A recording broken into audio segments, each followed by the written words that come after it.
Where are we at with, I would say, good morning, everyone. I did not groom appropriately for y'all because I mean, it just didn't matter. Oh, Bitcoin is up to $82,000. I remember when Bitcoin was $70. Who would have known? I didn't have I don't have, and nor did I have the discipline to hold on to it this long.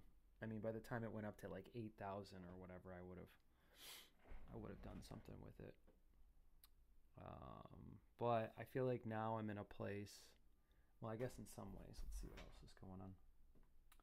So what you're looking at right here, which I'm not looking at the moment, I'm kind of doing my digital chores, if you will, checking things that need to be looked at. Let's see. I wonder what time. What is it, Kitty? You went outside? Man, she is full of it. You're a goofball. Pending review. Yeah, so I'm going to have to go. I'll have to step away at some point. But in the meantime, there's a lot of drawing that needs to be done. So here's an exciting thing. You're actually looking at the entire book right now. See this? This is everything. This is book 1 and 2. And the little pink X's are pages that still need to be rendered. So that's the reason why I still have to lock myself down to the tablet, even though there's a lot of admin stuff that needs to be done and then also story stuff that needs to be codified. And I'll probably bring in some more pages, but that's 1, 2, 3, 4, 5, 6. Which ones are these? Okay. Yeah, we should dive into those. Let's dive into Leica's story today.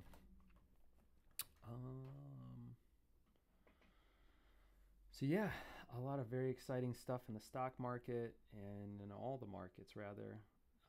They've been going up like crazy, so I assume today might be a sell day because all the signals are pointing up, and they've been going up a lot since the election results. So it's kind of interesting. The stock market is kind of like, the mood is able to change and correct at any given time, and I think it's probably due for one. So we'll see what happens today. Big war scenes. This one has some stuff in it. I also find some old footage too. Footage. See, I still refer to everything as footage. Old footage. It's not footage. Okay, so this one, I guess we could jump into this one, huh? Why not? Let's get right to it. It needs to be done. Let's do it. Let's see where we're at here. Oh, you know what messes up the stream? When I, I haven't gone live yet. Cool. I thought I did.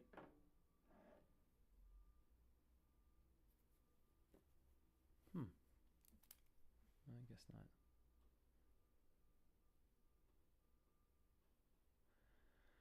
One of the things, you can't close the tab on the browser that you're using for the streaming service. So it's something I gotta learn.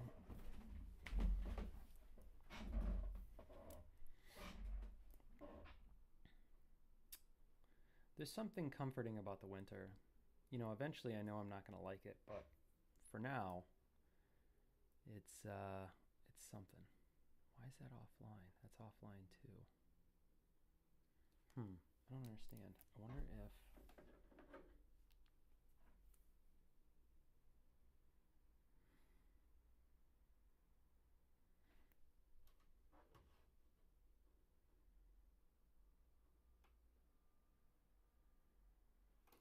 Maybe we'll try again.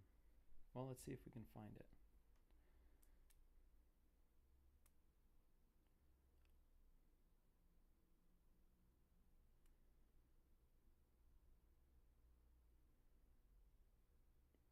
minutes. No, says I've been live.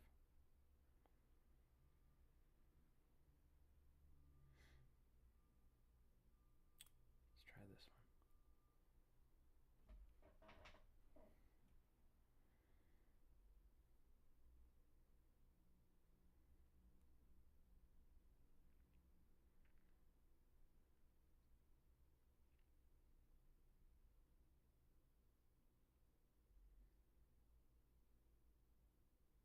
Yeah, well, restream's wrong.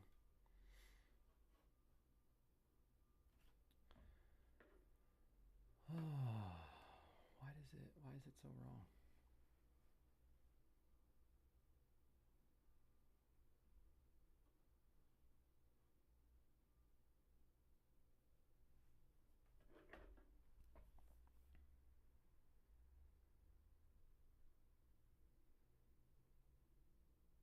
Shouldn't it be connected?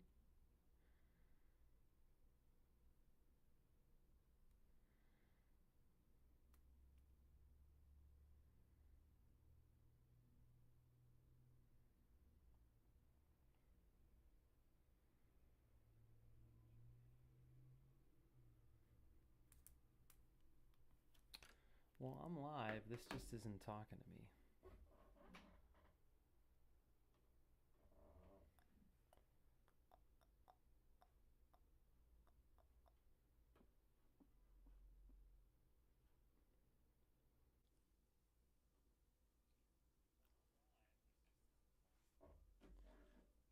Oh, there we go.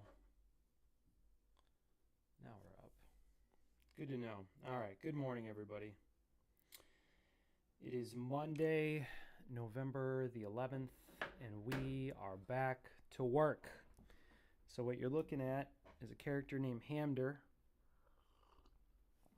And Hamder is going to be chewing through a cage, right? We're going to do it through 3 panels. And actually, you know, it might be exciting, whoever's watching. Here's something cool to see. This is the entire series, all laid out in one page. That's book 1 and book 2. You know, at the beginning of these, I like to talk about philosophical things sometimes. And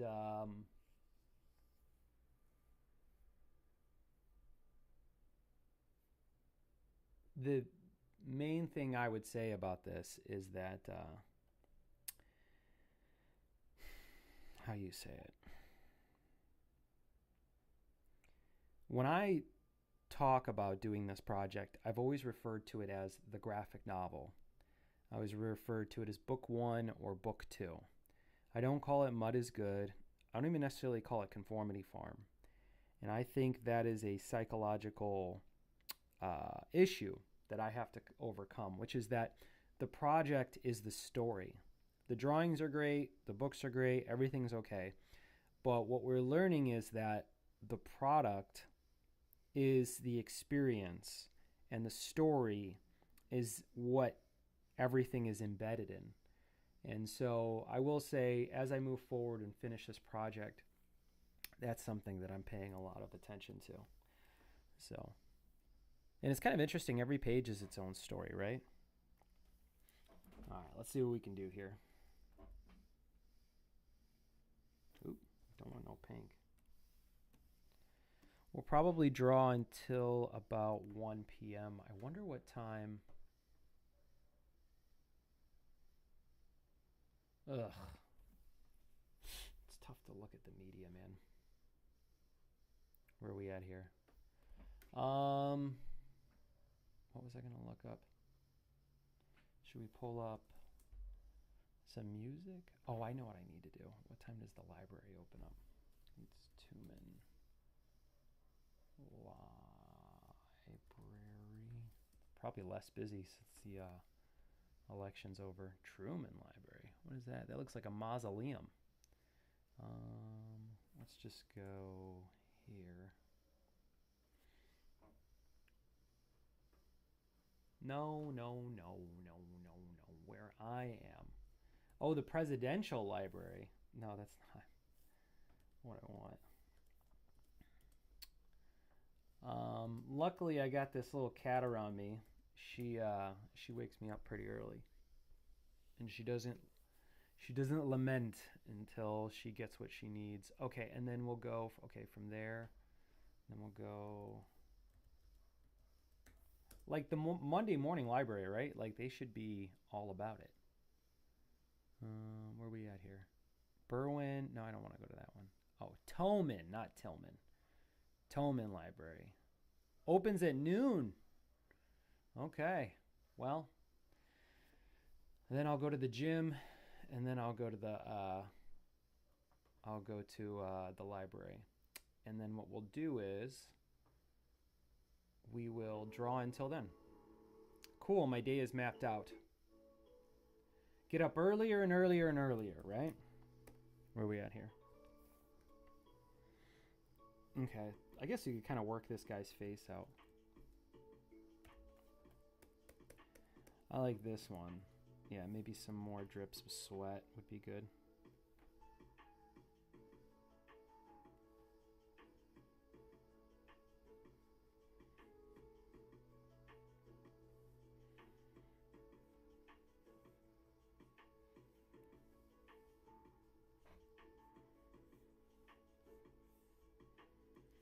I don't know where I got this big fat forearm look, but I like it, and I keep drawing it.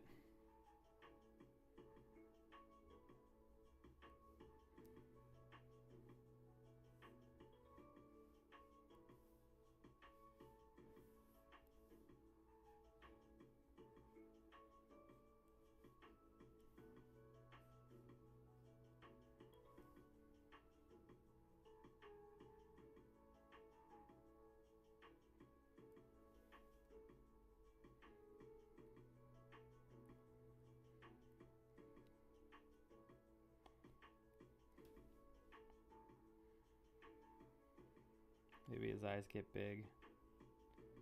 It makes more sense, right?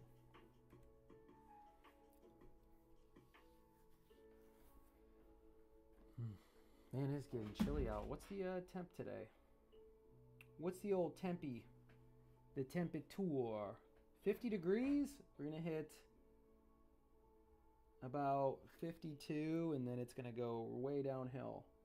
Ooh, and then we're going to kind of hang around the old 40s for the rest of the week. Okay, I guess that's appropriate. I guess I'm okay with it. I guess that's what can happen. I got tea and coffee this morning. How about y'all? Oh. You know, the one nice thing is, like, when I started streaming, I was like, you know, you got to make sure you look nice for the stream. I don't think that's completely necessary for my kind of streams. I think I can do whatever. I'm a creative, you know. That comes with a lot. I can dress like an idiot and it looks cool. Well, I don't know if it looks cool. It might still look like an idiot. Or it might just be a guy with skills, and then if you have skills, then you have something going for you, therefore your defects are acceptable. I don't know. I'm also kind of making it all up on the whim.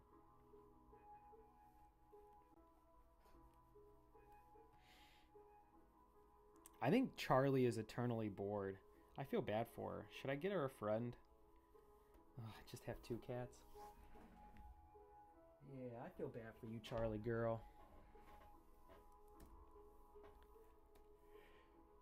Because I can't give you attention all the time.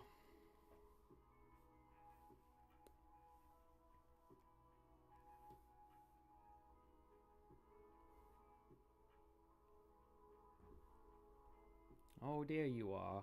Hey, Charlie. Hey, Charlie Gill. Hey, how are ya? Well, none of our videos have been getting banned, so...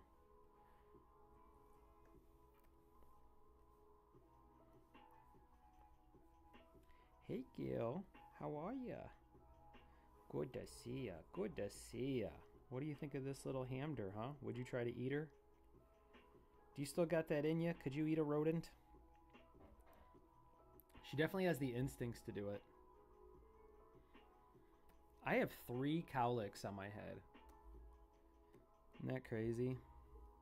I have 3 of them. I don't even know what the average. What's the average? Let's look it up. Average number of cow licks can a person have? Most people have 1 cowlick or hair whorl on their scalp, while 5% have 2, and more than 2 are rare. Okay, so I'm within like a 1%. I'm a 1%er when it comes to cowlicks.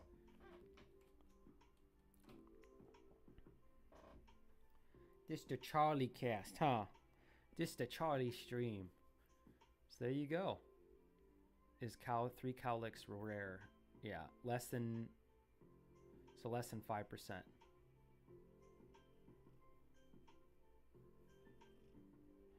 That's why doing my hair is always like a whole thing. Yeah, little Charlie. Yeah, you like those squidges? Yeah.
Okay, so we kind of reposition these and kind of creep up here.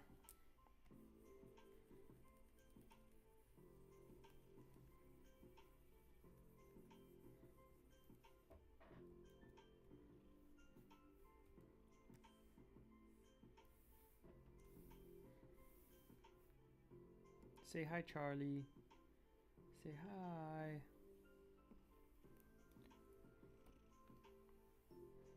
Maybe we put a nice little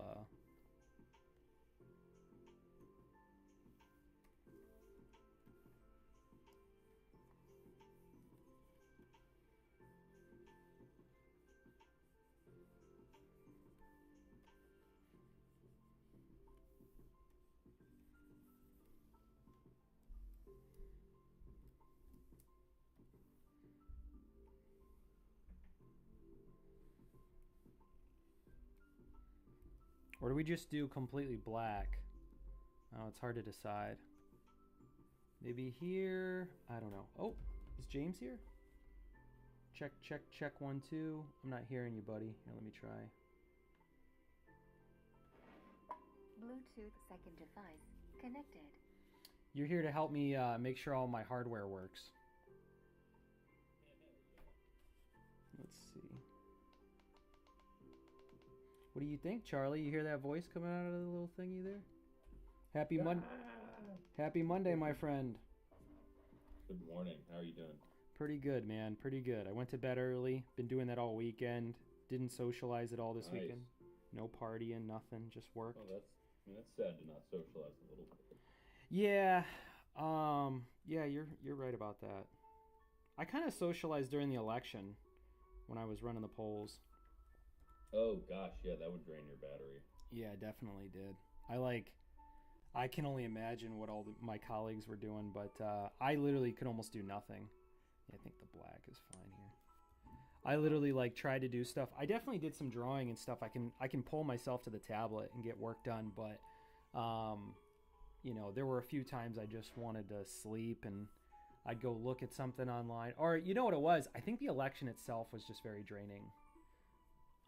Just anticipating Yeah, the I think election. for a lot of people, but for you specifically running the polls. Yeah.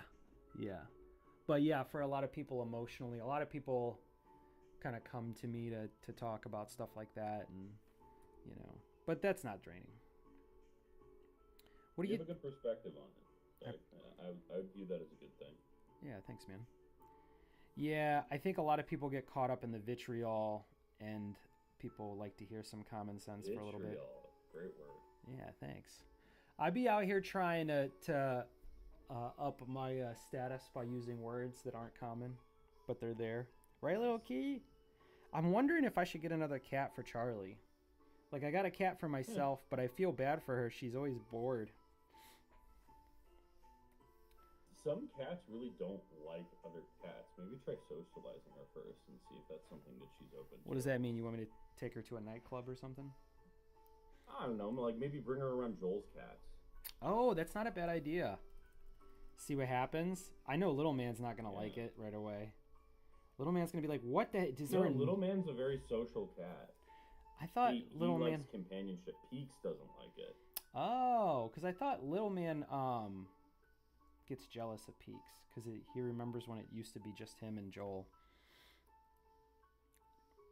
Maybe. But I think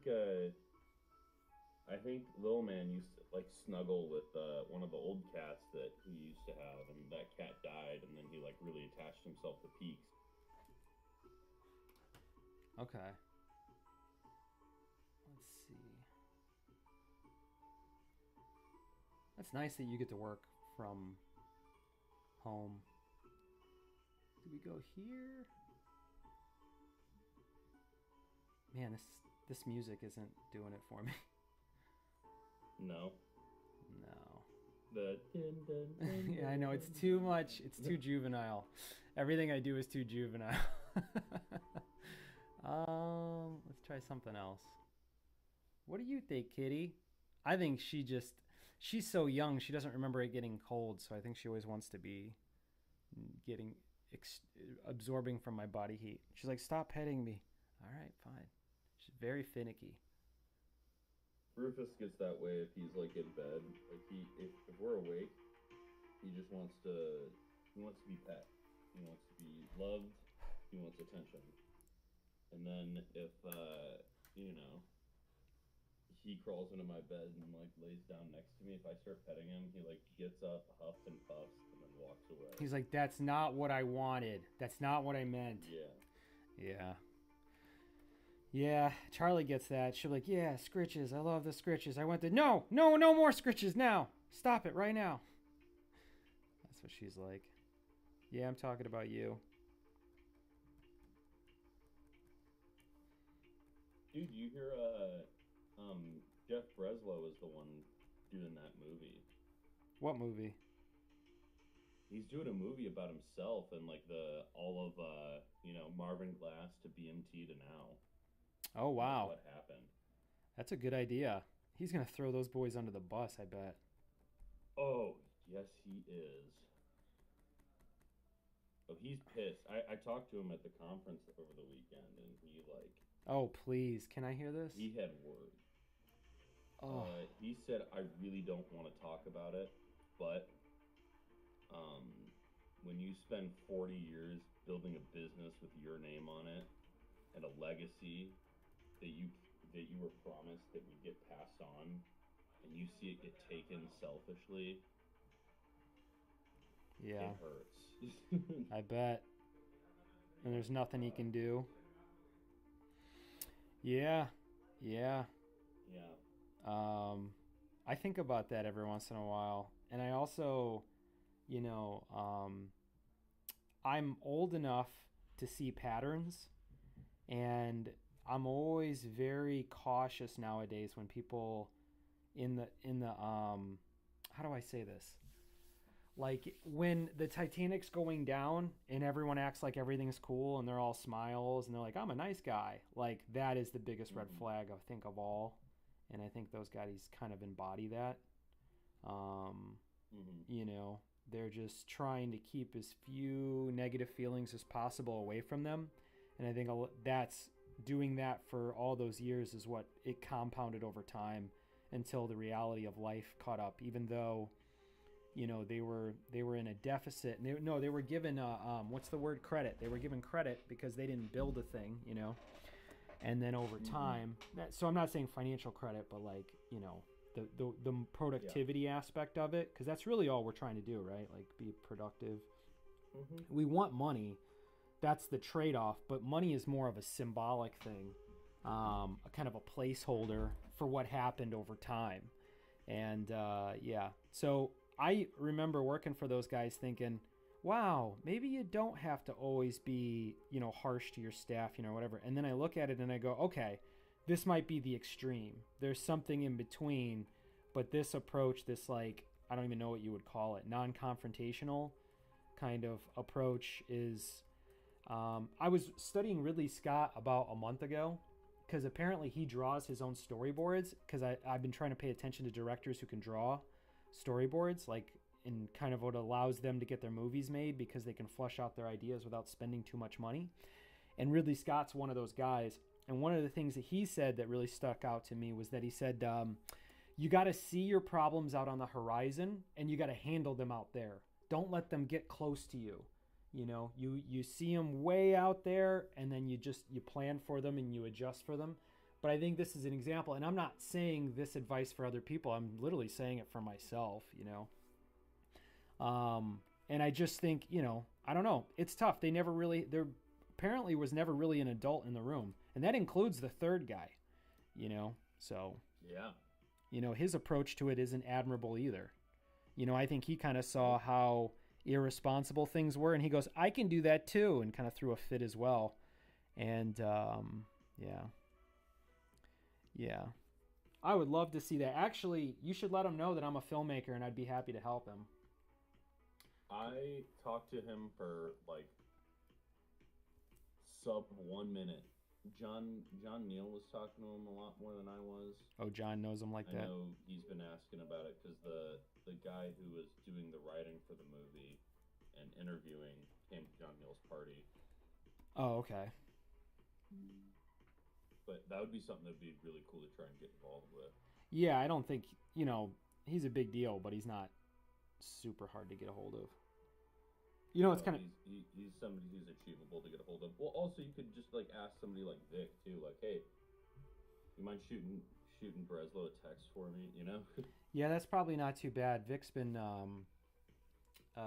he's been maintaining our relationship. And he's very... Yeah, I like Vic a lot. It's kind of crazy. If the first 3 weeks of being there, I already kind of had ranked who I thought was who in, you know, I like sports, you know, I like rankings and polls, and Vic wasn't even on my radar. And it didn't take until about month 3 or 4 that I realized, like, oh shit, he might be the one. Yep. No, that's his whole deal, man. He's so humble. He's super humble. He doesn't make a scene. And he does some of the best work you've ever seen. Yeah. You know, like, and he's not copying anybody. He is just doing his thing. Yeah, he's everything. He embodies everything that's supposed to be. Yeah. So I actually think this nose would be a little bit higher. Let me make sure my streamers can see what I'm doing. Well, I guess I'm the streamer. My viewers, rather. What'd you do this weekend? Anything good? I was at Shy Tag all weekend. Oh, how was that? That went pretty good. I think we're gonna sell. I think we're gonna sell at least one item out of that. Well, that's huge. Yeah. In this business. Good. Yeah. It's funny. One of these items that I made that I started kind of becoming a little embarrassed to show people. Yeah. By the end of the show, the last two people, like everybody was like, "No, I don't want that. Like, just sometimes it was just like, a very rude, direct shutdown of Sure, which I sure. mostly That's the find that. environment where you get that. Yeah. Yeah, like just said, we wouldn't even consider anything like this. Right. You know. Which is good information to know. Kind of cuts you off, but yeah. Yeah, but then I started showing to a little bit higher caliber of client closer to the end of the show, and like probably because it was like I was talking to like some maybe like third, fourth tier like pitch client where it's Yeah. like you start at the top and work your way down, Sure. and then I started kind of talking to like these like 2 and 3 tier clients, and they're like the last two we pitched to are like, oh my gosh, yes, this is amazing. Oh, Like, wow. It's interesting. It kind of reminds me of the first time I brought Mud is Good to a comic book shop. It was the local comic book shop in Uptown because I was living in Uptown when I made the book. And I'm not going to say the name of the shop, but I went in there and I was just sweating bullets, right? Like I hadn't even spent time figuring out how to get it on the shelves. It was more like, making it is maybe less than half the battle. And so I just go into the shop. I don't know anything. I don't know anything about the business. I'm just going to be like, hey, I got a comic book. If you look at it, it's pretty good. I made it literally 4 blocks away. You guys should probably carry this. And this guy wouldn't look at it. Wouldn't even look at the cover of it. He continued to just look at me, and I had the book on the counter. And his shutdown. And also, I was nervous. It was very obvious I was amateur and I was green. It was my first, sale approach, I guess, if you want to say. And he could smell all that, and he definitely was very rude. Well, not very rude to me, but basically like he gave me this impression that I was wasting my time, and that if I was, this isn't the avenue you do this, and that if I was any good, I would be in that other lane. And so at the end of it, I was like, okay, well, good luck with everything. And he was like, yeah, same to you. And it was like funny because my buddy was with me, and he goes, that's funny because you guys both used the words good luck, but you meant fuck you. And it really was. We were like, because I'm not going to say that to somebody. But, I mean, maybe somebody, but not someone like that. But let's maybe come down with his head a little bit. But anyway, I think the second or third place, the difference was this guy so it was a chain comic book shop, and the guy who I was talking to was a guy who worked there. He like worked for an hourly rate, so he did stock and he did the work to register and stuff. He had no pull to take my book, but he didn't give me that impression. He just kind of like just was like, it's not gonna happen, man. The next person I talked to was a comic book owner, and she was like, this is amazing. Yes, put it right there. Put it wherever you want. How many copies do you want to leave? Just come back in, a couple months and we'll see what happens. And so I think that was the second one. And then I think that if I had met a guy like that, I don't know how many more of those guys I would have had to meet until I was like, all right, I got to try something different. But it does discourage you a little bit. But luckily for me, I started getting wins pretty quickly after that. Oh, I'm pretty durable. I can you are. not get wins for years at a time and still kind of keep trucking. Yeah, that's amazing. Like I can't imagine how hard it can be for someone to get into the toy industry who's very green and has no point of reference. And you say something like, you go to your Becca and you say, hey, I'm going to do this. We might not see things for a few years, and I'm going to have to work pretty much all waking hours. It's like you got to have a long-term relationship, because if that relationship's early on, it's going to be over. The level of sacrifice. And also, if you're not aware that this game really takes 2 years, 3 years before you're going to get a viable buy opportunity, you might get discouraged and think you suck when you really don't. You're just, it's just how it is. But if I hadn't worked at BMT, I never would have learned that. It kind of revigorated my approach to this business, and really codified that I was doing the right things, and also that I needed to be more bold, and that I needed to fail faster. A lot of different stuff. It was maybe one of the most valuable places I worked outside of the industry stuff I did. I definitely, since I've been out of college, because when I went to college, I stopped working for, I stopped working in TV and stuff, and stopped getting on those lists. So, but yeah, I think it's exciting because it's like, how is it any different if you're pitching a game? You know, you're like, hey, listen, I got an idea for Monopoly fucking Life or something, and then they're like, oh, okay, this is great. It's like it's no different than me going to Warner Brothers going, what if we do Lord of the Rings 4? And they listen to me for like 6 minutes or whatever my pitch is, and I got some, you know what I mean? I got what's that foam board that you guys use a lot? What's that called? Is that foam core? Foam core. Yeah, I don't know Yeah. why. I basically said the word. But yeah, no, like I pull out my foam core. It's also called foam board too. Is it really? But like the one thing that was amazing about James Cameron, he showed his drawings for Terminator. He wrote the Terminator 1 script, but they wouldn't let him direct it. He had to direct Terminator 2. But he was like, hey, I'm going to show you guys these drawings for my initial pitch for Terminator. And I remember crossing my fingers and be like, don't be a better artist than me. Don't be a better artist than me. Please don't, James Cameron, please don't be a better artist than me. And he showed these paintings, and they were far and away a whole different caliber of artist than I am. And I was like, no. But it made sense. Like, the guy's got no money. He was a trucker. He was from Canada, and he got married. He didn't go to college, and he was a trucker. And he was a trucker mechanic is what he did. So he would so he would work by driving trucks, and then he made more money, I think, being a mechanic. And so what he did was he went to USC, and their campus was open like most campuses are for now. And he went to the library, and he just started Xeroxing all of their graduate and higher level cinema classes, because at the time USC was the best film school, which still is easily top 3. And he said it cost him about like $300 or something like that to basically copy all of the material they had at the university, and then he just studied it himself. To just copy an education. Yeah, he just copied it. Yeah, he's like, I got a USC education for like $200 and something. And then he studied all the material. I don't know where he went from there. I think he just started. No, he started working in like making like effects stuff. He worked in the art department making like models and stuff for movies.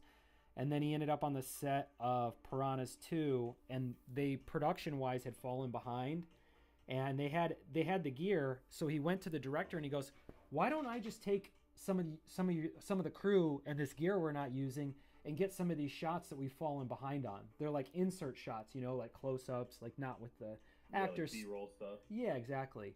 And the director said, "Yeah, go for it." And so while he's doing that, he came up with this shot where he put these worms, or I'm assuming they were fake worms, but when you jolt it, he had them wired with electricity. So when the electricity hit them, the worms would go crazy like they were alive.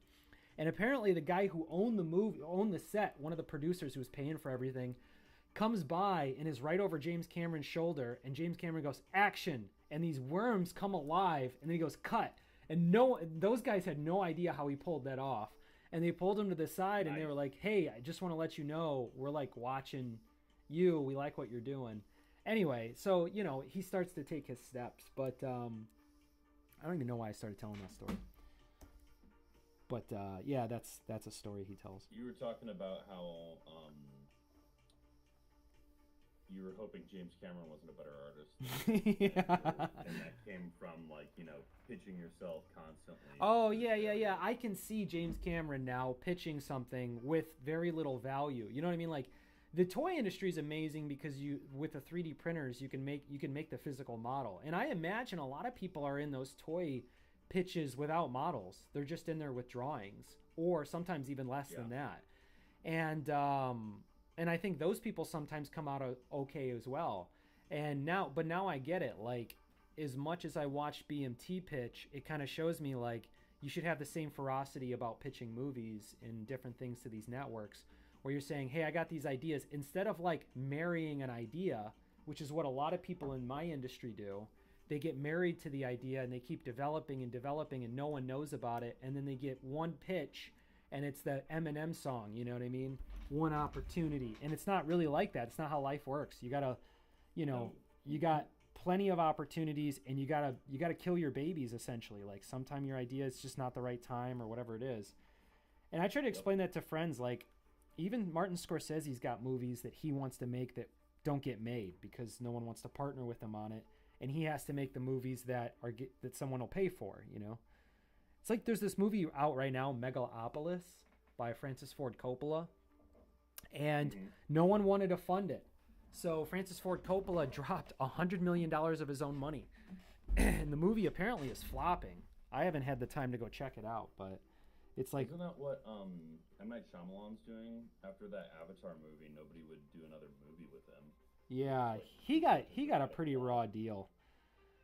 I don't know why they were so hater on him, because they should be funding him, because he was his the only his casting was so bad.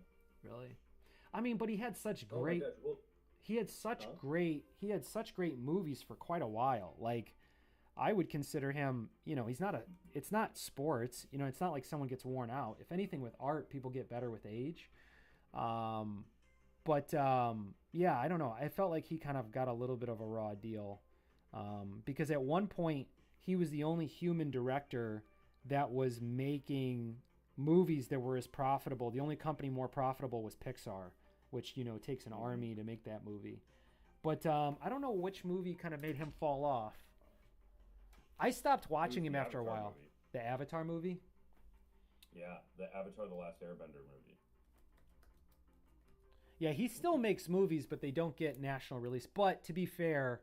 Well, they do. Because Old came out, remember? That was in theaters. I guess he's bankrolling them all himself. Is he? I hope he's making money. Yep. Yeah, Old. Yep. I see Old. Signs is 2022. I liked Signs a lot. Signs was not a 2022 movie. Was it? No. I think it was. No, Signs came out well before 2022, because I remember watching it when I was younger. Let's take a look. His filmography. What does the internet say? No, Signs. Oh, excuse me. I'm sorry. 2002. I misspoke. Way off. I stopped watching. Mistake right there. I've only seen The Sixth Sense and Signs, which are probably two of his best. I couldn't get through Unbreakable, but I know it's a good movie. So Buena Vista Pictures is a company of Disney. And from what I understand, he wanted to do his next... So this was what, from what I understand, happened. So Miramax is the company that put out Wide Awake. I haven't seen that. I should watch all of his movies, honestly. But he wanted to do Lady in the Water. And Disney didn't want to do it. And they were like, hey, do something different or make these adjustments or whatever. And he just wouldn't make the adjustments. And so he went on his own for Lady in the Water. And the distributor is Warner Brothers. And that did not do very well. And then he did The Happening. And then that did not review very well. People didn't like it. And then, The Last Airbender in 2010 with Paramount apparently didn't do very well. Then After Earth, I don't know anything about that. Split, Glass, Old. Oh, Universal. So he's getting a major distribution here. So he gets distributors. He just doesn't get anyone. Someone has to pay for the actual production. Yeah, and it's him. Yeah. The Last Airbender has a 5% review. Cost $150 million. All right, let's read about this. That was I tried to watch that movie, and I don't walk out of movies. Like, that's really? Just not something I do. Was that bad? It was just so it was so offensive compared to how magical the experience of the animated show was for me. Sure. That I couldn't do it. I got up and left. And I mean, when did that movie come out? 2010. 2010. Yeah. So what were you like? I mean, an infant. Yeah, I was an infant at the time. No, I was close, because I graduated high school in 2016. So oh my god. 6, 5, 4. Oh, there are 2 original black and white graphic novels for The Last Airbender. Zuko's story. Nice. They're manga style, so that means they're backwards. Yeah. But yeah, I think I was in like 6th, 7th grade when that movie came out, and like, for a 6th grader to want to walk out of a movie. Yeah, that's a good point. You know, I actually That's walked. like damning. I walked out of Anchorman. But to Really? yeah, and I love Anchorman, and I've watched Anchorman probably close to 50 times at this point. But at the time, to be fair, I could hear The Dark Knight in the theater next to me. And so what I was doing for a long time was I would go to a movies when The Dark Knight was out, which it ran for a while. And if I didn't like the movie within the first 15 minutes, I would just walk out and go inside of um, The Dark Knight. Yeah. Sorry. I'm just thinking about this drawing now. Where's my... I used to know a lot of people who do that. They're like, dude, I buy one movie ticket and I stay there the whole day. Like, yeah, that's a cool I've never thing. thought to do that. Yeah. They don't really care. I mean, they make their money off concessions. And once you end up on the other side of the rope, you've kind of already paid. And they're not making a ton of money, the people working there. So it's like, you know, it's actually one of these kind of unspoken things you can kind of do. Certain theaters you get away with it better than others. Yeah. Like if you go to the Studio Movie Grill, they're like, hey, this isn't your assigned seat. Oh, wow. Yeah, they do have assigned seat, don't they? Yeah, that's a good point. Yeah, so now they can tell whether or not you're really supposed to be there. Yeah. I feel bad for movie theaters because a lot of people, culturally, people get excited about sneaking concessions in, and you're like, you know, that's like the only way they make money. So, you know, don't be upset when your movie theaters... concessions. Well, yeah, well, all right. Dude, but... if popcorn was the price of what, you know, they could affordably make popcorn off of, I would get it every time. If candy costs as much as candy did at Target, I'd buy like multiple packs. Yeah, but the thing is that candy has to sustain the staff, the building, the electricity, because they don't make any money on those tickets. They get almost nothing from the tickets. Well, yeah, but like, it's. I mean, what is like a box of M&Ms at like AMC? A box of M&Ms is probably $6. I don't know, something like that. That seems low. How much? Might be close. No. What is theater concessions? Dots are $5. Popcorn's easily $10 to $15 in Chicago at least, but here it's saying 7 to 10. Large drink is $5. That's much lower than I thought. Yeah, I think these numbers are a little low that I'm getting from Google. Also, living in Chicago, I think you should add another 30% to these numbers.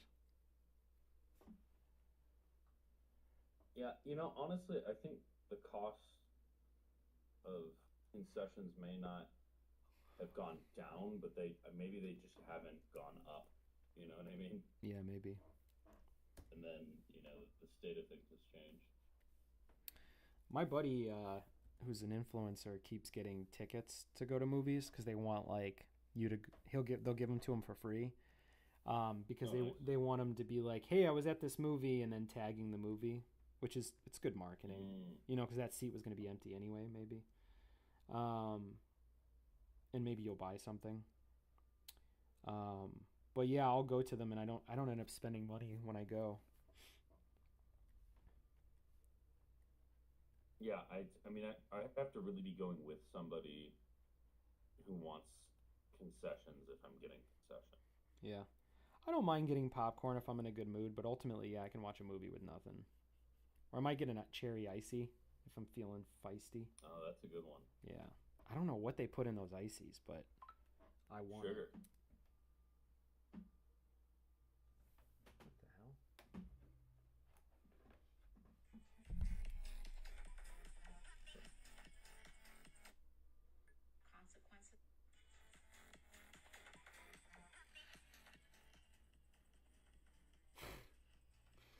Okay.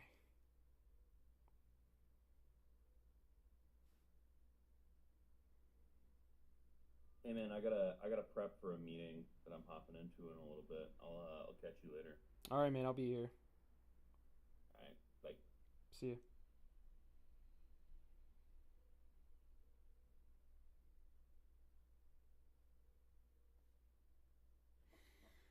Let's maybe put on some music.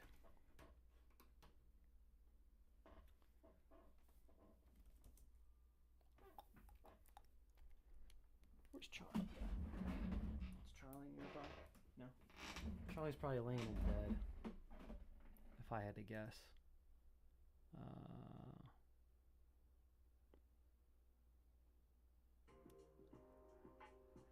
Oh, this is more sleep.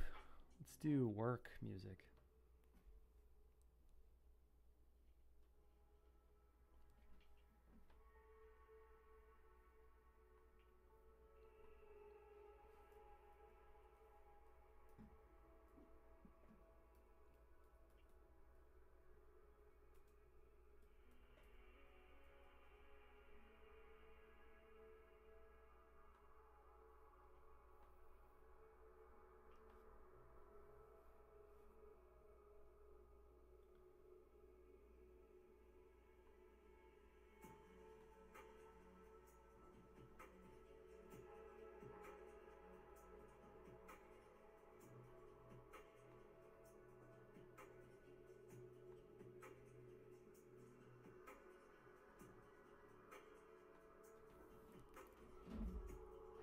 Okay.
Dang. You know what we could do?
No.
reset this a little bit again.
The question is, do we know what we're looking at in the last panel? It's an important question.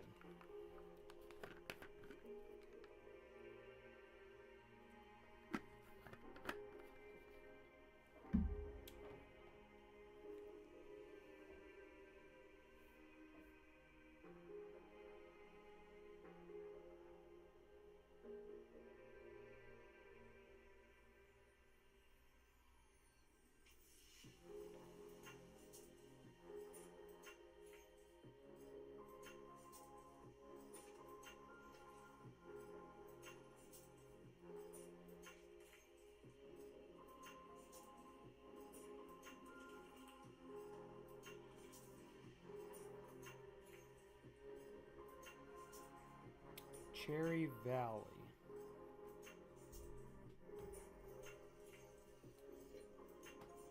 What is that about? Where's Cherry Valley?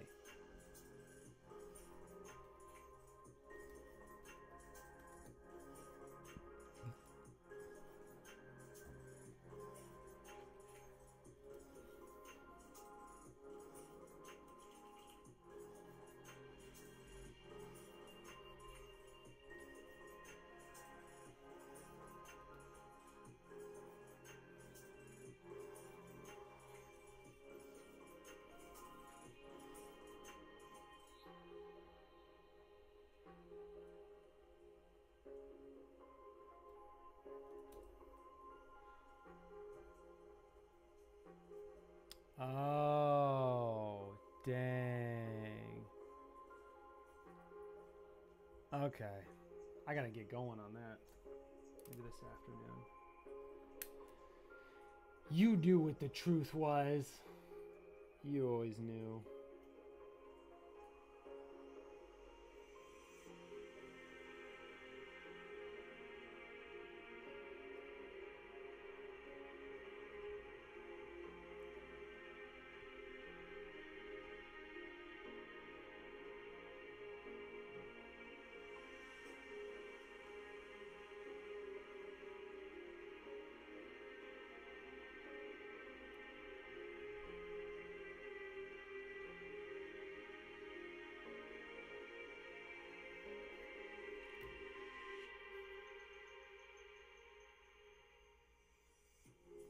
Alright, I'm gonna go make some tea.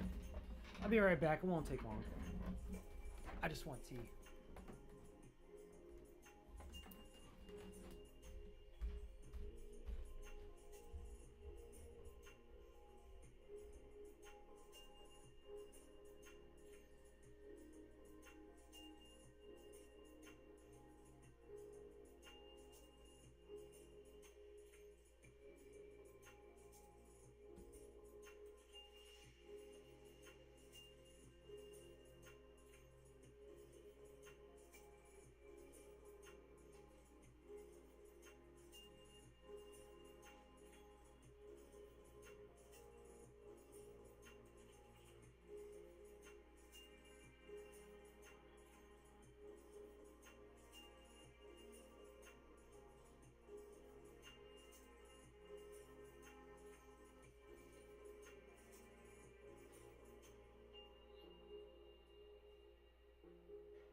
Mouse.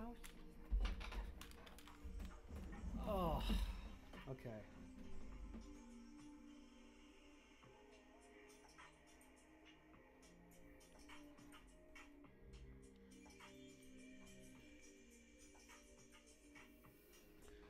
Get it started, baby.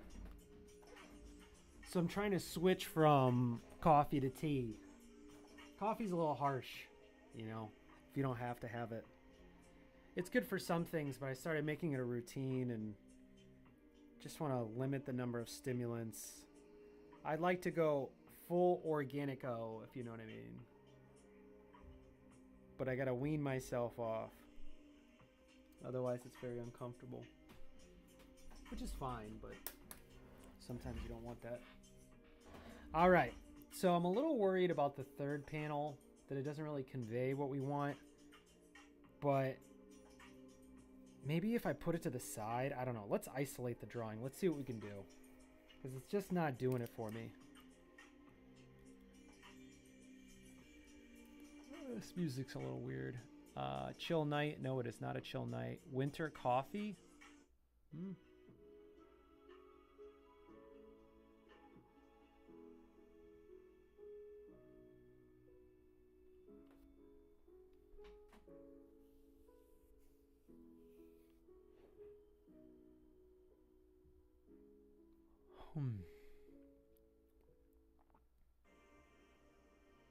There we go. A little bit better. Okay. Do we isolate this guy? Let's isolate this. How long have we been going? For about an hour. It's a little long for this. But we got to get it right. I do kind of just throw this character on the audience.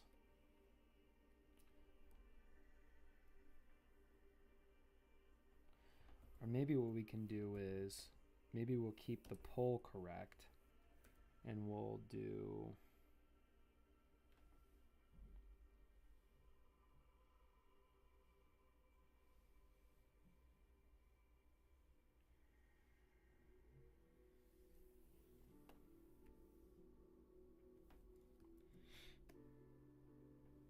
Yeah, that probably makes a little more sense. Something like that.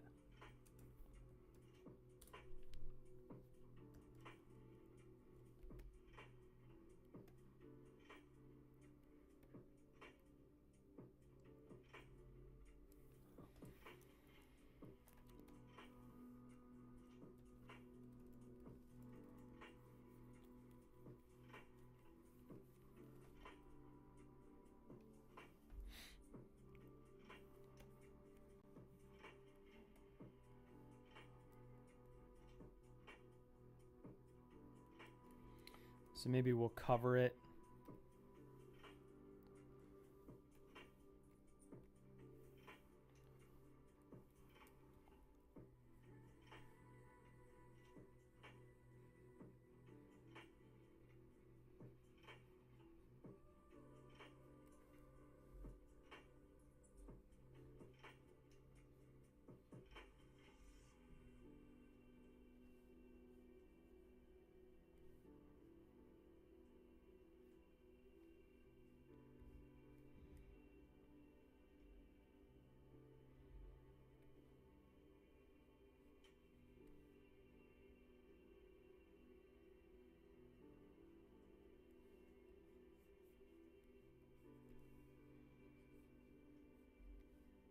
Yeah, this actually makes way more sense.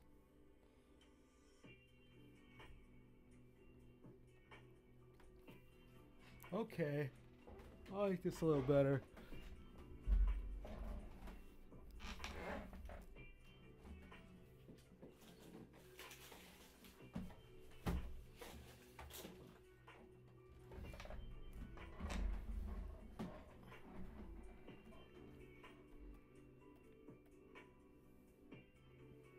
I don't think I need this anymore.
we go. I think we're starting to find our image here.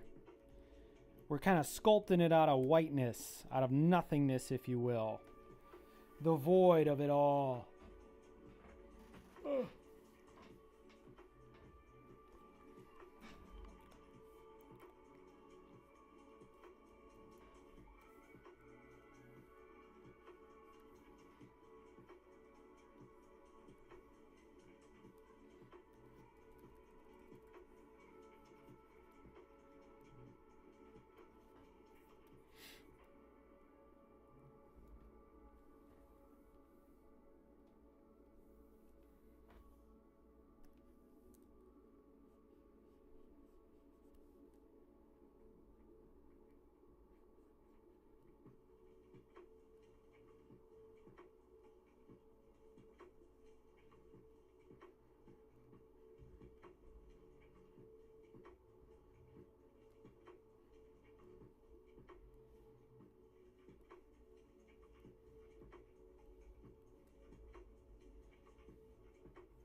Had to get a Pop-Tart.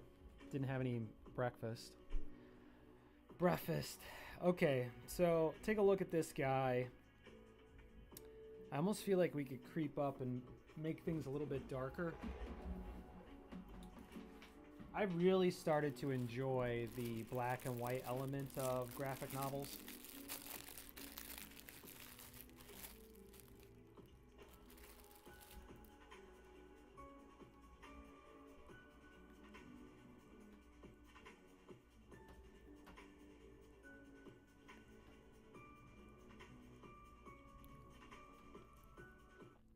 What else is going on in the world?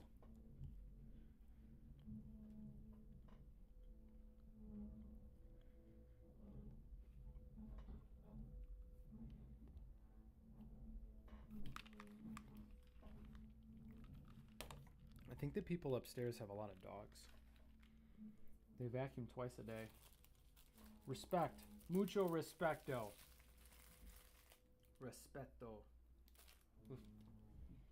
Respeto.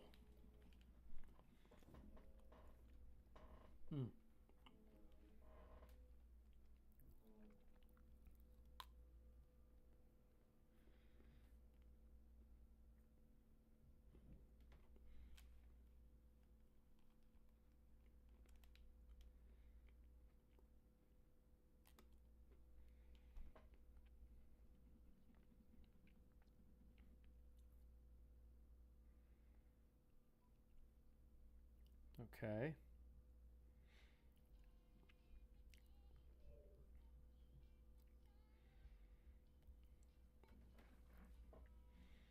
Ooh.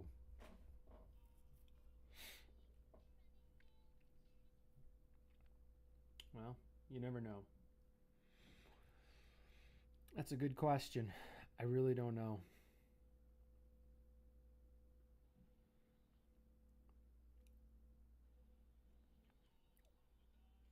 Woke up this morning to find out that the Lions had a huge comeback.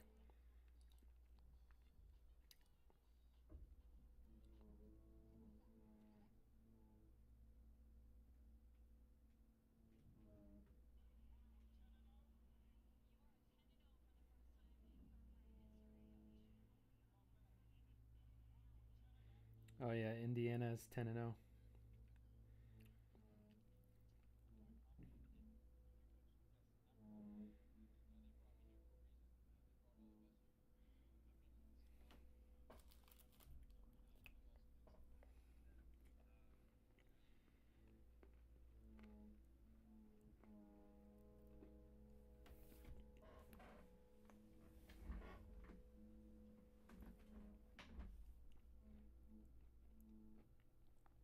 Sorry, kitty, I had to close the window.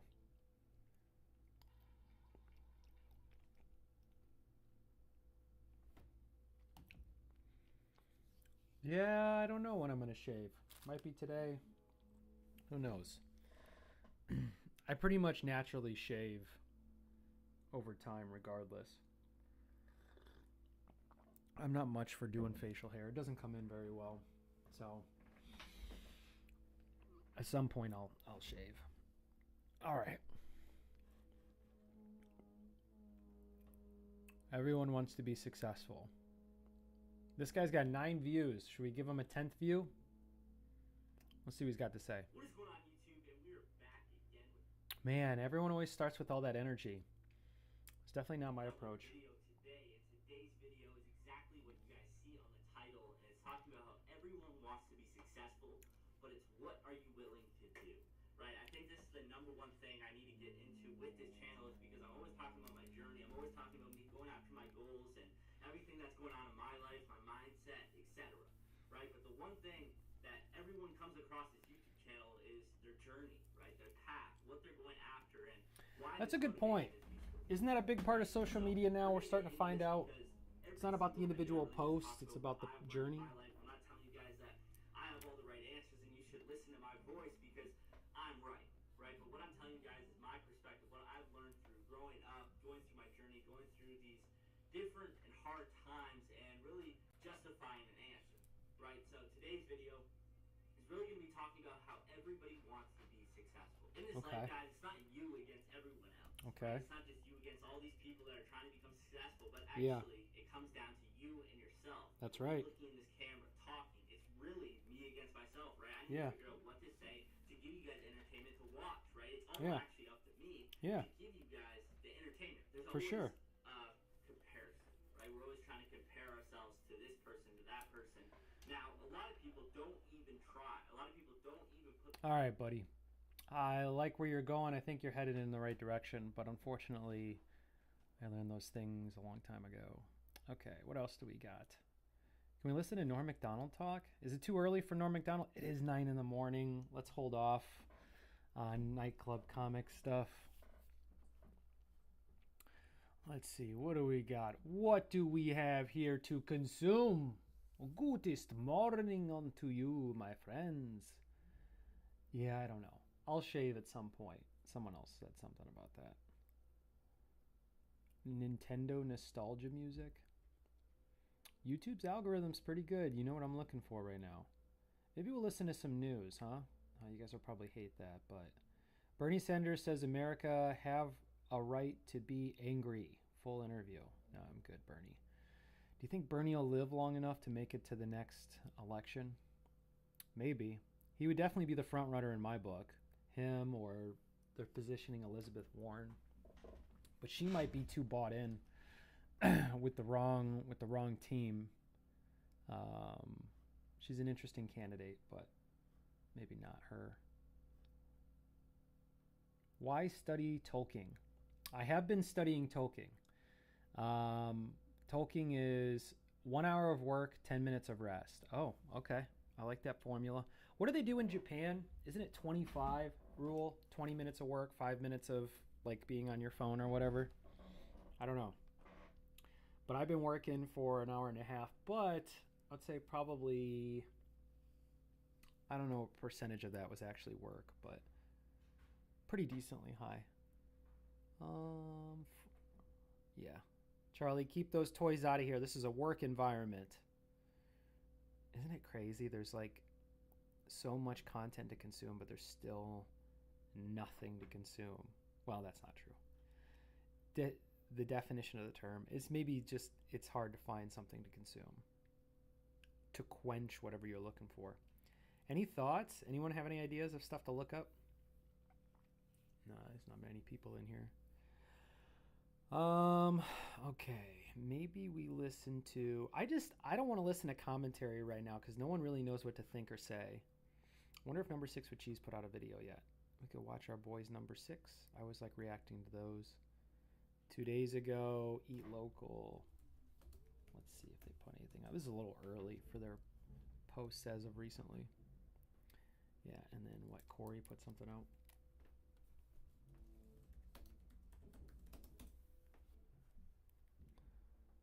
His Indian food show. I watched that one. That was good. Nice shout out. You know, it's interesting in that particular kind of, I don't even know if it was a review. It was more like a hype or like a promotion video. David Lynch in Conversation. I do like Interstellar music, but I think I might be in trouble. The Making of Middle Earth. Ooh, that might be some interesting commentary while I draw. Over 100 years ago, in September of 1914, a 22-year-old language nerd called John Ronald Reuel Tolkien read a poem to some of his friends. And that poem matters because it is the earliest thing that can be identified as a Middle-earth story. The Voyage of Earendel, the Evening Star. Okay, so here's an interesting thing. I can drop this anecdote, which is that in this area over by, I'm assuming Oxford or whatever, I mean, these are very Aristotelian type fellas, even though a lot of them had to go to war. I guess everyone went to war back then. I don't know. All young people or something. That'd be horrible, man. I'd hate to get sent to war like Korea or Vietnam. That would suck. You're over there. These other people have the higher moral advantage. You're invading their country. And you're on their home turf. And you're just getting dropped off. With superior firepower. But it's still just man-made tools. But anyway, they would go to this pub. let's see what it's called. C.S. Lewis and J.R.R. Tolkien pub. The Eagle and Child, The Bird and Baby. It was a pub. Oh, I guess it's still around. Owned by Ellison Institute of Technology. Wow, I'd like to look into that more. But anyway, there was a pub where the contemporary writers of that time in that area would come together and share each other's work as they were working on it. And Tolkien kept working in fantasy. And a lot of the response from the contemporary writers was like they didn't really know what to say or how to contribute. So if anything, they kind of sneered. You know, it's kind of one of those things. It's ironic because, well, I don't think it's ironic, but it kind of fits the Conformity Farm ideology, which is that just because people around you don't believe in what you're doing doesn't mean that what you're doing is wrong. You don't need, you can't live off of confirmation bias. So you're confirmed by people who think like you. I mean, there's a lot of psychological biases out there, but I'm not going to get into those. But from what I understand, C.S. Lewis, who wrote The Lion, the Witch, and the Wardrobe, which is, pretty fantastic in itself. I put my hands under my butt, let's keep them drawn, buddy. Draw, dog. What was I going to say? Oh, C.S. Lewis was one of the older contemporaries who was actually selling his work, so he had a little bit more of an influence. But Tolkien would kind of talk about elves. He was developing the elvish language, and a lot of the contemporaries were like, what the hell is this? And they didn't know how to give him feedback, and if anything, they kind of probably in their own polite British way were like, I don't know what to do with this, and I'm not really sure that this is the right place for you.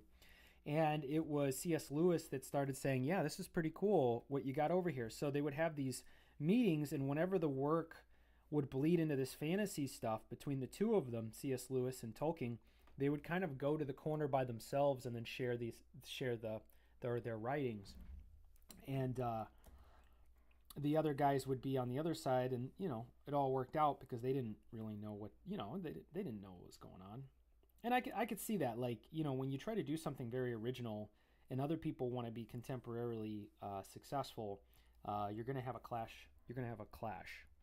I think some people are more open to these ideas, but, I would even say, even for myself, I'm not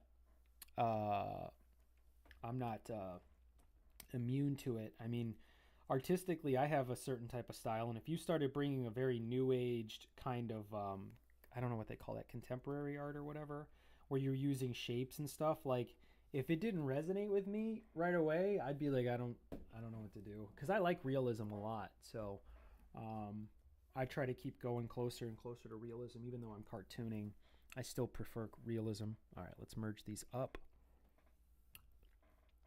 Let's see where we go here. All right, so I'm going to turn the documentary back on once I get a free hand. Where's this part at? No. Has this always been that? Yeah, I guess so.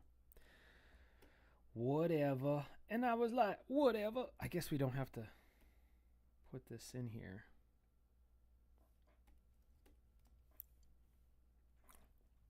All right, let's turn it back on. Forward a whole lifetime later, and Tolkien was still building his Middle-earth legendarium. Through August of 1973, he was completely rearranging the history and genealogy and philosophy of Galadriel and Celeborn. And the evidence indicates he was intending to totally rewrite whole portions of the Silmarillion to make these and many other changes work. But on the last day of August, Tolkien was rushed to hospital. The next day, he developed a chest infection, and the day after that, he died.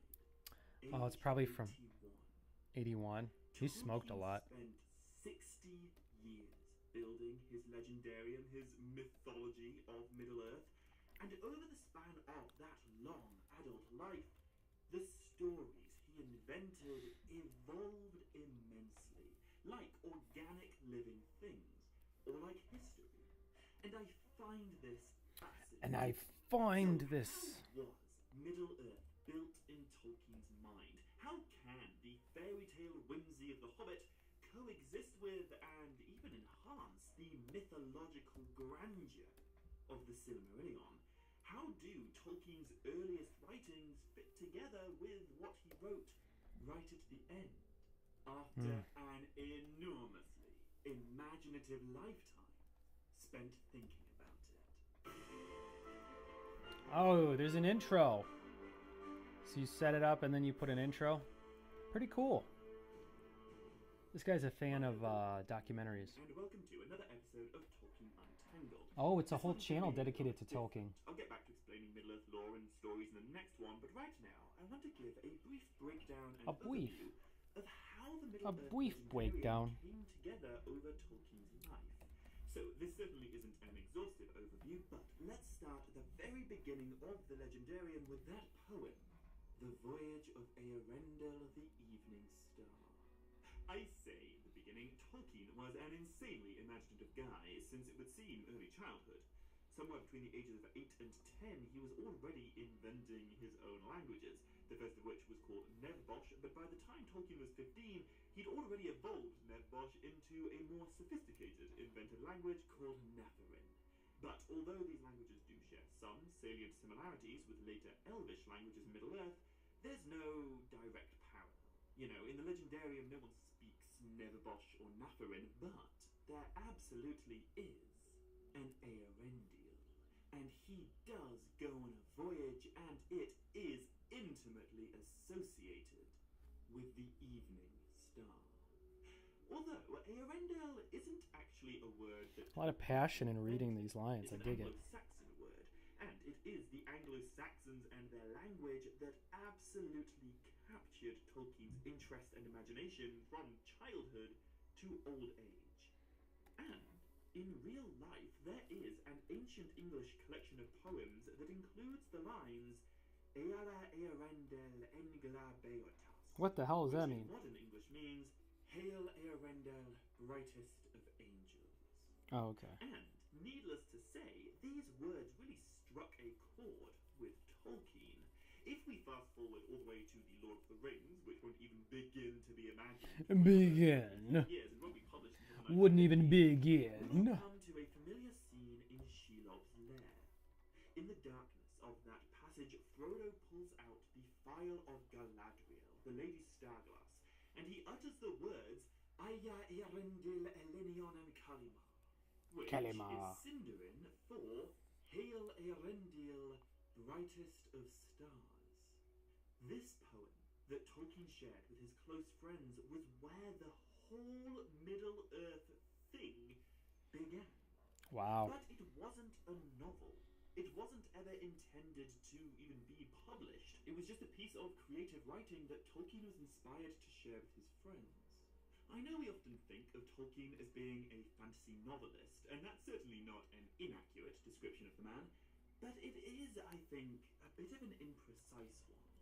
First and foremost, Tolkien was a professor of philology and Anglo-Saxon. He was an academic expert in language, and he spent much of his life as the head of that department in one of the most respected universities on Earth. Yeah. It's true, he did also write a good few novels, and he was also an author, but at the end of the day, what Tolkien truly was, I think, is a massive language nerd. A Yeah. philologist, but with I could see that.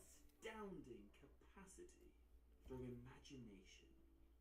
Anyway, 1 month and 20 days before Tolkien introduced this Earendel poem to his closest friends, England entered World War I. Ah. Tolkien fought in that war, and all but one of his closest friends died in it. Oh, wow. Tolkien himself took part in the Battle of the Somme, and 4 months into it, he was so Wait. sick with trench fever, he had Battle of the Psalm? Let's look that up. Battle of the Psalm?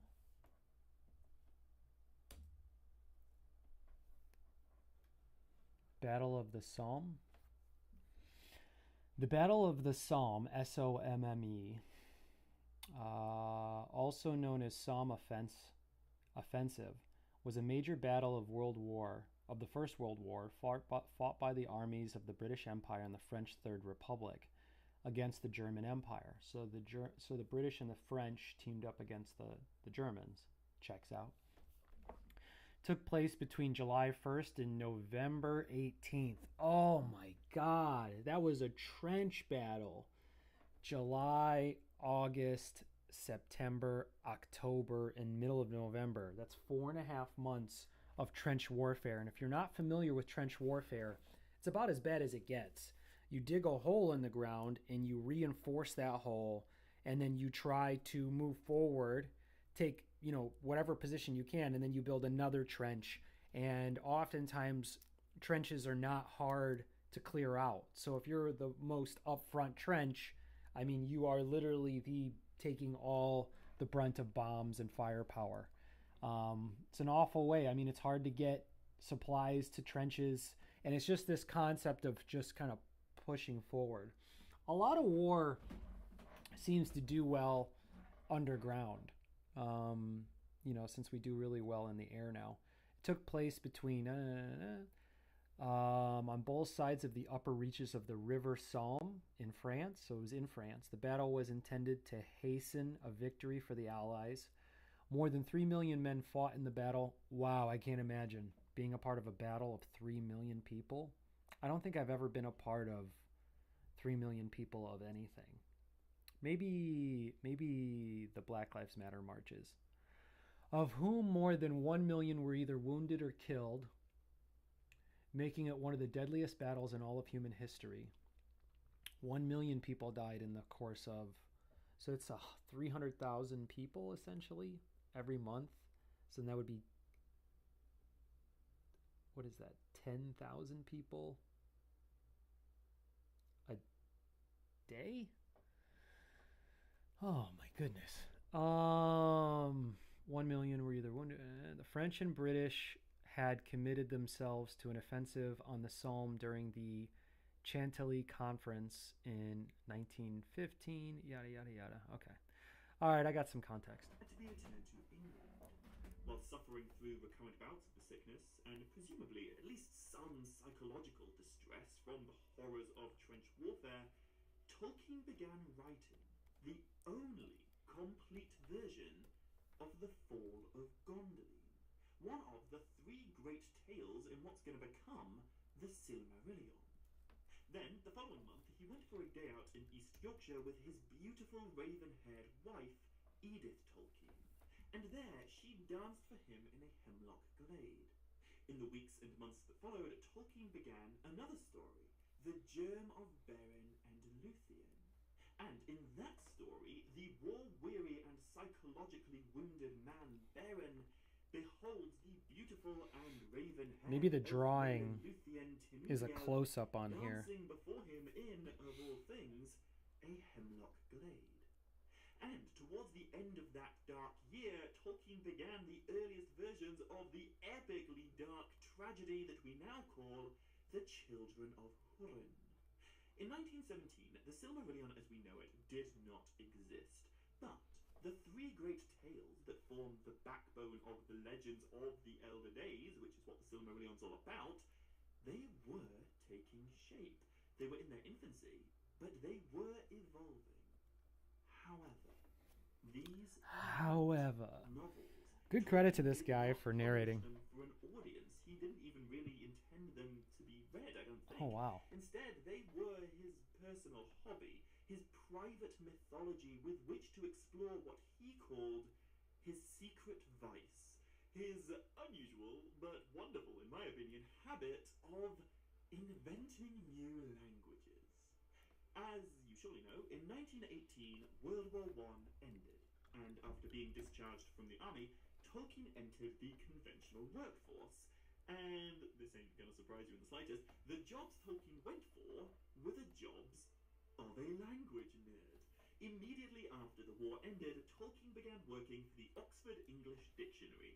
Then he was employed at the University of Leeds, where he translated the epic poem Beowulf from Old English into modern English. Oh, wow. And then, in 1925, still only 33 years old, he became a professor of Anglo-Saxon at Oxford University. During this time, he was also expanding his mythology, turning the 3 great tales into the early Silmarillion that began with the awakening of the elves and the chaining of Melkor and ended with the voyages of Eärendil. the evening star. But, as I say, this was just a hobby, a private mythology. He was becoming known within certain circles as an esteemed and eminent philologist, but no one, I don't think, including himself, would have called him a novelist just yet. Apart from, presumably, some close friends and family, no one had ever heard of Gondolin, or Beren and Luthien, or the Children of Húrin. But in 1925, things began to change. So, while Tolkien was doing all those things I just mentioned, he and his wife were also... All right, we got to give this guy a thumbs up, huh? And Done really good when work. his children were old enough, as many fathers do, Tolkien began to invent stories to entertain them with. At the end of the summer in 1925, the Tolkiens took their 3 sons on holiday to the seaside town of Filey in North Yorkshire. But during that holiday, their middle son Michael took his favourite toy dog to the beach, and there he lost it. Oh no. As I'm sure you can imagine, Michael was desperately upset, and so his father tried to console him by telling him a story about another toy dog called Rover, who also fell out of a boy's pocket on the beach and got lost, but then went on a wild adventure featuring multiple wizards, an extended trip to the moon, and a perilous interaction with a great white dragon, among many other things. And this story was really good. Not only did it hopefully cheer up Michael, but it also evolved into Tolkien's first full-blown novel, Roverandom. Now, Roverandom wouldn't actually be published for another 60 years, but I think it marks a shift in Tolkien's writing. This isn't the mythology of the Elder Days. There are no elves fighting Dark Lords, no Silmarils, no Gondolin, no Eärendil. But there is a dragon, and there are wizards. And it seems Tolkien really enjoyed writing these smaller, lighter, more cheerful stories for children. In 1926, he began writing Farmer Giles of Ham, and in 1928, he wrote a story called Mr. Bliss. But what's very cool is that, although, as I say, these stories have nothing to do with Middle-earth, nothing to do with the Silmarillion, they don't even belong in the Legendarium, we can see hints in them of what's going to come. In Mr. Bliss, there is a character called...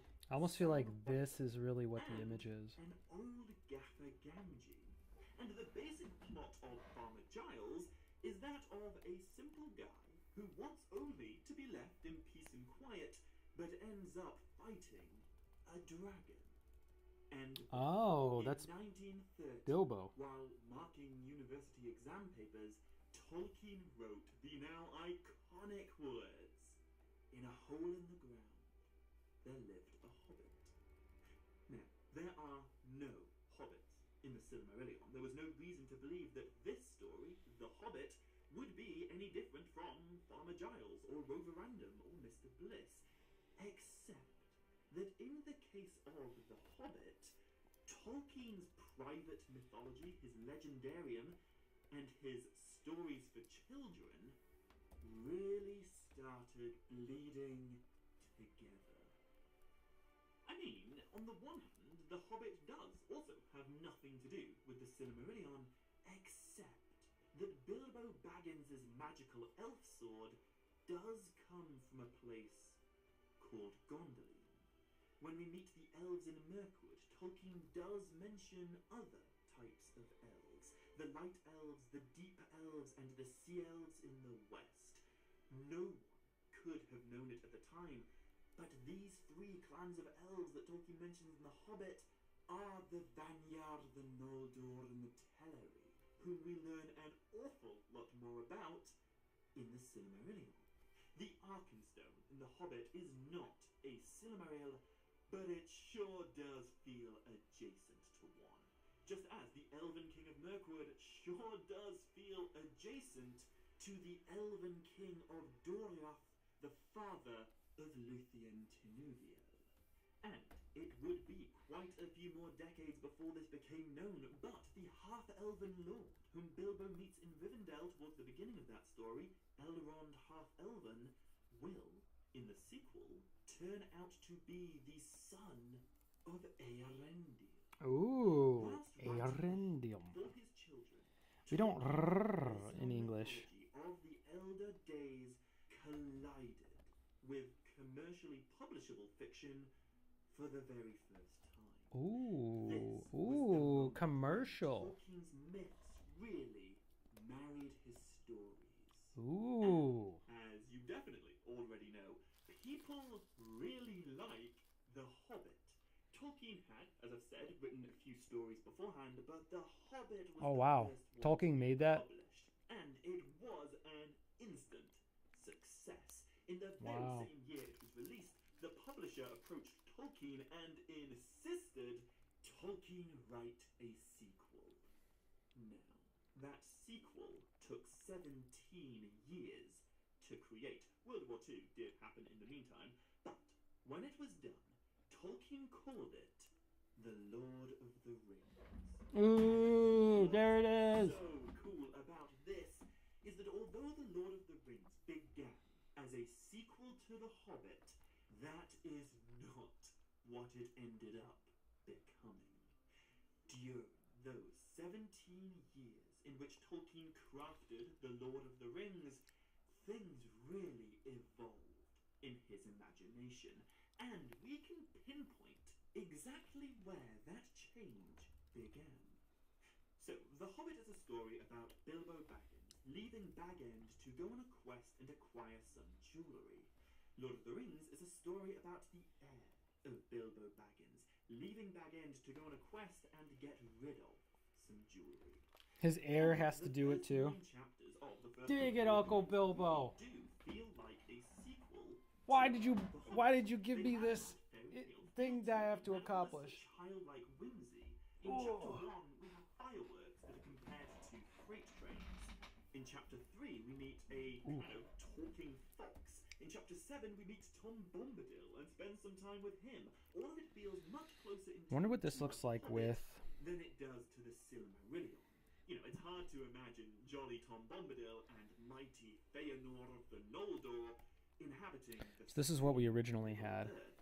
But then the hobbits So let's arrive cut. at the Inn of the Prancing Pony, and everything begins to change.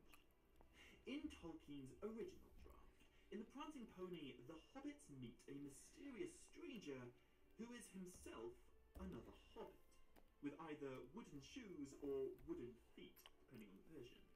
This hobbit is a ranger and a guide, but also a cousin of Bilbo's, and he goes by the name Trotter. But that was the original draft. Over the course of those 17 years, Tolkien decided that this character didn't really work. So, Trotter the Hobbit with wooden feet became Strider the Ranger. Strider, yeah. The heir of Elendil and Isildur. Isildur. In that chapter, now called Strider, the character of Strider uses his true name for the first time, Aragorn. And all of a sudden, The Lord of the Rings pivots from a sequel to The Hobbit into a sequel to the Silmarillion. Uh-oh. Immediately after Strider enters the story, the more whimsical elements like Tom Bombadil and the Twins give way Sorry to about things that. like Aragorn's song about his ancestors Beren and Luthien, and Bilbo's song in Rivendell about the voyages of Eärendil. A few years before The Lord of the Rings was finished, Tolkien wrote a fascinating little letter to his publisher. He said in that letter that his private mythology, the Silmarillion, has refused to be suppressed.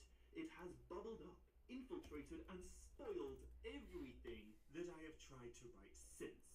It was kept out of Farmer Giles with an effort, but stopped the continuation. Its shadow was deep on the later part of The Hobbit. It has captured The Lord of the Rings, so that that has become simply its continuation and completion. requiring the Silmarillion to be fully intelligible. Isn't that wild? The Silmarillion captured Tolkien's other writings. He didn't necessarily intend for the Hobbit to share the same world as the Silmarillion, but he just couldn't keep those writings out. The myths that he invented as a hobby infiltrated, to use his word, the stories he wrote for an audience. And because they did, The Lord of the Rings was born.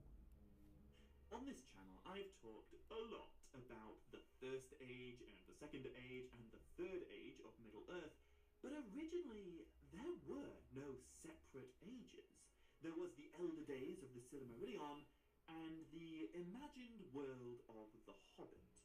However, whilst he was in the midst of writing The Hobbit, one of Tolkien's new friends and fellow Good to see you getting back at it. suggested that they both Right back challenge at you, each other bro. to step out of their Drop a video so I can react to it. Tolkien was challenged to write a story about time travel, and his friend was challenged to write a story about space travel. By the way, this friend was C.S. Lewis, the author of the Chronicles of Narnia, and, as a result of this challenge with Tolkien, the author of the Space Trilogy, beginning with Out of the Silent Planet. Also, apparently, he's the guy that Tolkien based Treebeard off of. Now, Tolkien's time travel story was abandoned fairly early on, but the You're doing Eat Local today? Cool. The subject of the story Yeah. revolved around a father-son pair of time-traveling, believe it or not, Anglo-Saxons journeying even further back in time until they eventually witnessed the downfall of an Atlantis-like island civilization, drowning beneath the waves. And two of the islanders that our Anglo-Saxons meet are also a father-son pair with a couple of familiar elvish names, Amondiel and his son Elendil. Much like The Hobbit that he was writing at this time, the tale of... Ooh, you might get a vlog in too. Very prolific. To be a part of the wider legendarium, it was just Tolkien's analog for... Do you watch Nikocado Avocado? But, much like The Hobbit, it was infiltrated by the elvish languages of his private mythology. He could have... Of course not. But you know about like him dropping... Of course not. Yeah, I don't watch him really either, but I know of him. But you know about his like most recent going viral formula. So, all right, I'm going to say something that's clearly not genuine and true, but I was thinking that, yeah, that was interesting. Posting basically 2 years ahead of time and then taking Ozempic and taking out, losing a lot of weight. Yeah, I'm going to troll a little bit. But no, I was thinking that maybe you could do that with your videos, get like a year or two ahead, and then gain 200 pounds. All right, yeah. Obviously, it's not serious. I just want to say something that was funny. Just gain 200 pounds. and then you're like, surprise. And then you're just still... Oh, that was funny to me. Got that in. Got that in while still sitting at the desk. That's a good start to the day. You just show up. And Sean's still the same size. And you're like, well, I did this. And he's like, yeah, you definitely did. When you started doing this, I was like, okay, well, he's going to do it. And then you did it. That's how it would go, and then you just have to go. I guess you could do a transformation again. The one tough part I think about getting that shape, hold on, too many things are going at once. The one thing I would say is like, yeah, I wonder, as the streams start to pick up, like, I don't mind having conversations while I work. But what was I gonna say? Yeah, the one thing that becomes really tough of losing the weight is that the physique you're left with because you're stretching your skin out and stuff. So yeah, it's always like a tough thing, but to overcome it, like for me, I've never really been overweight. So hey, what's up, Gray Fox? welcome to the stream. A little early. You're up early. Did you see the Detroit Lions took it to the Texans in one of the biggest comebacks of the year? They scored 23 points and then unanswered. The Lions came back, roaring back, and kicked two like almost 60-yard field goals, literally like by a centimeter. One of the commentators said that if they had put one more coat of paint on the uprights, those kicks wouldn't have gone through, which is kind of funny. But anyway, what was I talking about? Yeah, no, like, you know, like I don't know how long I went. I've worked out a lot, but mostly I would do it through sports. And then I started going to the rock climbing gym, and then I don't know when I let that go. To activate chat, please enable channels here. Oh, are they not enabled? Oh, no. What happened? No, looks like we're on. I can only stream 2 channels at once for now. Yeah. But yeah, no, when you're heavier set, you know, you have a lot more work to do, not just fundamentally, but like, you know, you have a lot more weight on you. So there's a lot of work that way too. So I empathize with the work that needs to be done. And I also like look at it where it's like, it is very motivating to see people come back from that. So it's good for everybody. So it's a really cool trend that the internet's picked up on. Global phenomenon. Fans who made it through the appendices were for the first time reading the legends of the Elder Days. They were learning about Earendil and Beren and Luthien and Feanor. They were learning about the downfall of Numenor. They were not the downfall of Numenor. Getting a history of a fantasy world. They were getting multiple Elvish languages. So many strands of Tolkien's imagination had come together in one of the most iconic works of literature ever penned. In English. You got to say that. Like, Tolkien has definitely accomplished one of the greatest feats, but it's in English. There are other languages where others have done similar things. Dedicated the rest of his work life to his legendarium. I mean, there is more to it than that. Tolkien wrote a lot of things in his retirement, not all of them part of the legendarium. But what he did not write, though you might expect that he would, was another great epic of Middle-earth. Really? He went back and updated much of his early Silmarillion. He never stopped changing his mind about Galadriel and Celeborn. He wrote some unfinished tales, and he wrote a ton of notes and essays and drafts about really technical aspects of the legendarium. Super specific stuff like explorations of the body and soul, or how consonant sounds shifted and softened over time in his invented languages, or how the mathematics of elven demography and population growth occurred by the waters of awakening. It's fascinating if you're a nerd, but it's not a story. And just like the earlier stuff, it wasn't really intended for anyone but himself. What Tolkien wrote after The Lord of the Rings was, once again, for the most part, private mythology. He did hope that one day a version of the Silmarillion would be publishable, but it was so different from what publishers wanted, and even in its final published form, it's still not entirely finished. There is no updated version of the final battle for Gondolin, even though he first wrote of that battle following the real-world battle of the Somme. I see. In 1973, Tolkien once again completely changed his conception of Galadriel and Celeborn. He wrote some notes and made some plans, but on September the 2nd, he died, leaving a legendary Oh, wow. and a vast amount of work unpublished.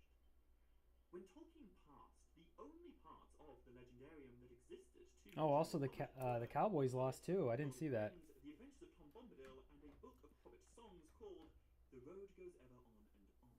The Silmarillion was almost complete. Yeah, but the unfinished tales, the 12 books that make up the history of Middle-earth and the Niche of a lot of AI in chatbots. 1973, mostly just handwritten notes, Choose an event. scrawled on pieces of LinkedIn. stone You can that, stream from in LinkedIn. many cases, not even dated. I didn't know that. That would be the end preview. Oh, I see. If not for Tolkien's youngest son. Between 1973 and 1976, Christopher Tolkien dedicated his life to sorting through his father's mythology of the Elder Days, Comic? the Silmarillion.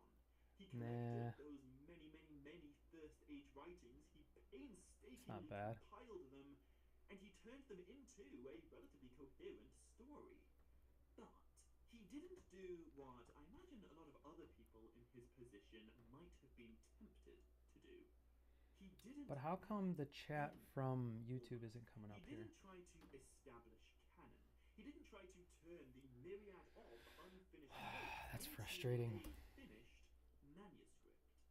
In the Silmarillion's foreword, Christopher Tolkien wrote, "A complete consistency, either within the compass of the Silmarillion itself or between the Silmarillion and other published writings of my fathers, is not to be looked for, and could only be achieved, if at all, at heavy and needless cost." And I think about this quite a lot. Christopher Tolkien was the only person in the world who could have added a whole new load of material to his father's writings and have it still be considered, I think by many people, canon. But he had no interest in doing so. He recognized that what his We'll see what father happens. did was entirely unique, and it would not benefit from a single canon, whatever that means, narrative. Instead, Christopher simply chose to make everything his father wrote available for all of us to read, contradictions and all. And this is a vitally important thing to be aware of whenever we have conversations about what is and isn't canon in Middle-earth, or arguments about what Tolkien did or didn't write. The additional notes and private musings of Tolkien's that were never really intended to be read are an absolute privilege. I am so profoundly grateful that we get to explore them, but I do think it's really important to bear in mind where they come from whenever we try to talk about the, true versions of events in Tolkien's Legendarium. Other franchises have canon because other franchises were created as stories for an audience to enjoy. But that's not what interested Tolkien. Middle-earth isn't a fantasy world where those stories take place. Middle-earth is the life's work of a genius. The nature of how the Legendarium grew is part of what makes it so special, and it's why I think Middle-earth is absolutely unique. And truly, I know it can sound like I say that as a fan gushing about my favorite books, but I honestly believe that is an academically defensible statement. No one has ever come close to doing what Tolkien did. Yeah, and it's going to be very difficult for anyone to do it because people don't have that kind of time. I almost feel like it's very difficult to stay that disciplined. Too good? The Detroit Lions just pulled off the Too Good. Alright, ladies and gentlemen, welcome back to the channel. We're talking about the Detroit Lions. Welcome back to the channel. Are they currently 8-1? They just had the craziest second half comeback you will see from a Lions game this entire season. 19 unanswered points, folks, in that second half. The score at halftime was 23-7. Guys, the Detroit Lions are 8-1, taking down the Houston Texans on the road 26-23 against all odds. And the craziest statistic you will hear all week is Jared Goff, the starting quarterback for the Detroit Lions. 5 interceptions. This is a game. You play on Madden and then you just force quit. You unplug the PlayStation, you unplug the Xbox because statistics are important when you're playing in a Madden franchise. Jared Goff didn't give a rat's ass. They didn't give a diddly squat, man. 26-23, folks. 13 unanswered points in the fourth quarter. Jake Bates, have a day. Hometown hero. Jake Bates, player of the game in my opinion. Carlton Davis with a couple of interceptions. But isn't that crazy, man? Jared Goff, 15 to 30, 240 yards and 2 touchdowns. It sounds good in theory. 5 total interceptions for Jared Goff. I think he had like 3 heading into this football game. And you won. You won. This is the perfect example of this is why you have to watch these football games. If you're looking at the box score on Monday morning, heading to work, you're like, what the hell? Jared Goff just threw 5 interceptions. We beat the Houston Texans on the road by 3 points. God dang it. Yeah. No. Not this. Not the stance you want to have here. No? Welcome back to the channel. Obviously, Well, tell me what stance to have. Detroit Lions in tonight's video. Hit that like button. Hit that sub button for daily NFL content. If you guys want daily Detroit Lions content, check out my Lions channel. Daily Detroit Lions content. The Lions fans, we're going to shoot for the stars. We're going to reach for the sky here. I think I said that backwards. I try and get this video to 800 likes for your 8-1 start. That would mean the absolute world to me. All right, let's dive into this game, all right? Now, typically when I watch a Detroit Lions game in the last year and a half, and they're losing. Once again, Detroit was down 10-0 after the first quarter. You were down 23-7 after the first half. Most of the time, I would say 99% of the time, I'm a Packers fan, 99% of the time when I'm watching a Lions game and they're losing, that hasn't happened too much this season. But like being down 10-0, I think you guys were down 10-0 against Minnesota a couple of weeks ago. Minnesota. Oh, yeah, Minnesota. I'm not thinking this team is the worst team. Right? I view Detroit as probably the best team in the NFL, although the Kansas City Stupid Chiefs just keep on winning, and now they're like 9-0, so that take doesn't have much merit, but I still think the Detroit Lions are the best team in the NFL. Now,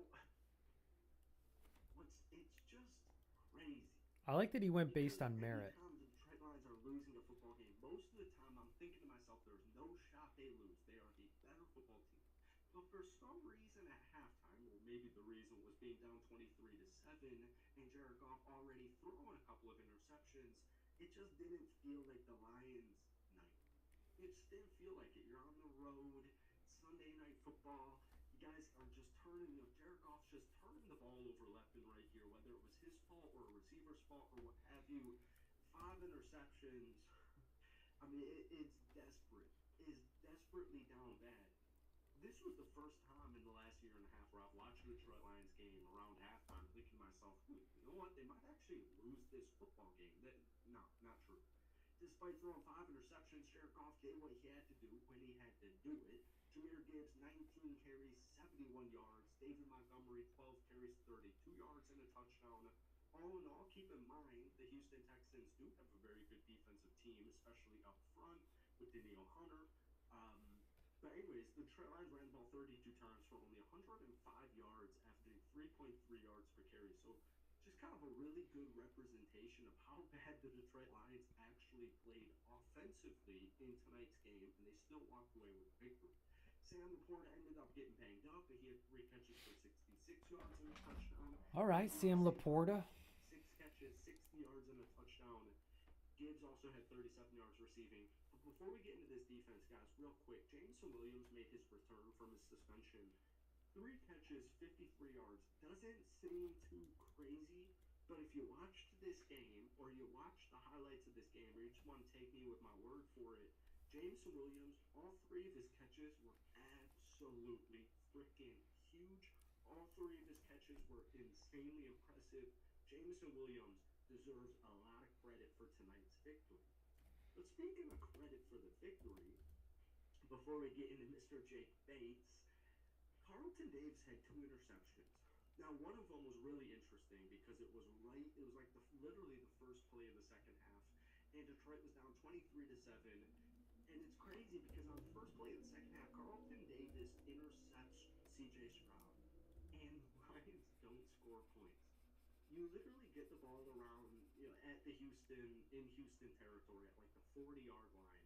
Carlton Davis, first play of the second half, intercepts C.J. Stroud, and the Lions did not freaking score points on that drive, which is another really good representation of why, for the first time in a year and a half, I'm sitting here thinking, there's no shot the Detroit Lions win this football game. Like, are you serious? How did you win this football game? Brian Branch was everywhere. Jack Campbell was everywhere. Aleem McNeil had another sack. He had another phenomenal game. 6 total tackles, 1 sack in total. Carlton Davis, like we just mentioned, had 2 interceptions. He had a good game defending as well. Josh Pascal, big sack, knows Darius Smith this evening. We're going to see him hopefully for this upcoming matchup against. I want to say it's Tennessee. I actually think that's Minnesota. Yeah, next week against the Minnesota. Oh Jacksonville yeah, he's a Jaguars. Packers fan. 100% That's why he's got that Darius accent. Smith is suiting up, but he did not play tonight. Pat O'Connor had a sack. James Houston had a sack. This was a perfect complementary defensive football game, and obviously the main talking point around the Detroit Lions is mainly defensively because of Aiden Hutchinson's injury. Maybe a couple of weeks ago, the main talking point with this Detroit Lions team is, all right, Aiden Hutchinson, one of the league's best defensive player, he's done for the season. Now what? So, dudes really stepped up today. You have to give credit where credit is due. C.J. Stroud, 19 to 33, 232 yards, a touchdown and interception. Joe Mixon averaged a whopping 1.8 yards per carry.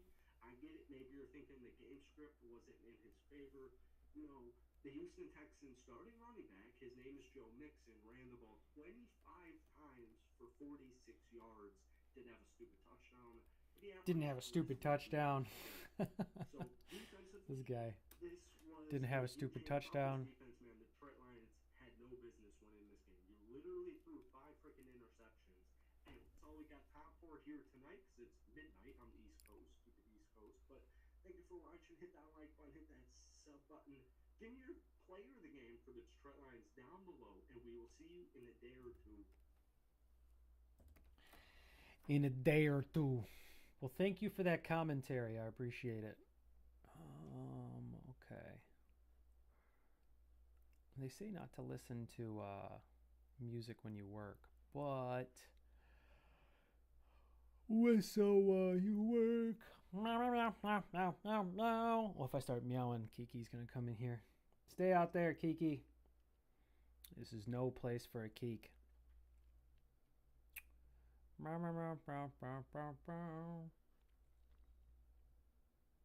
Yeah, it's all relative though. I think so. Well, I'm going to do this one and then probably try to get into another page, but this one's starting to look kind of cool, so I want to keep pushing this.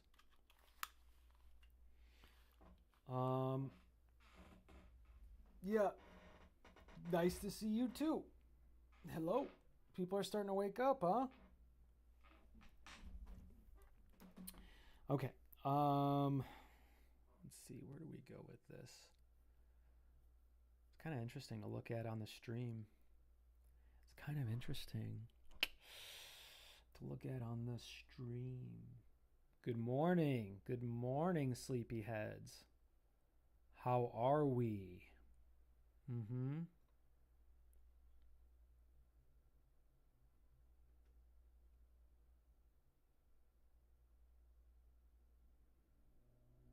I don't know. Let's start adding black to this. Let's see what we can do with some darkness.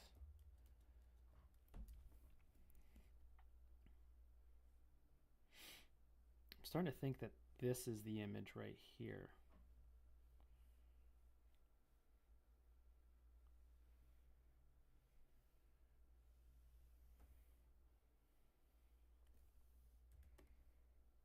Tell me what y'all think. Never mind. Never mind. Just never mind.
Maybe a little bit of music will do us good, huh?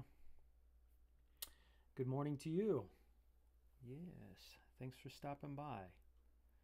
Thank you for el stapo el baño. Baño. Baño is Spanish for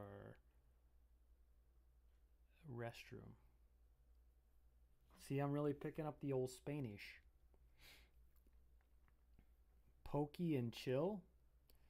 No, thank you.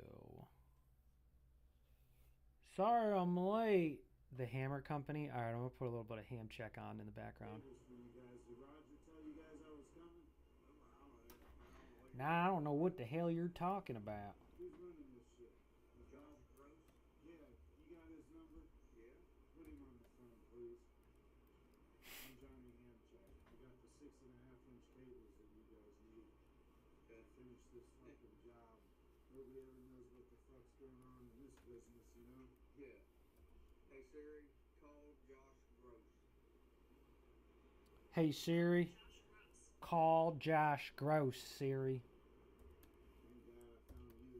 Thank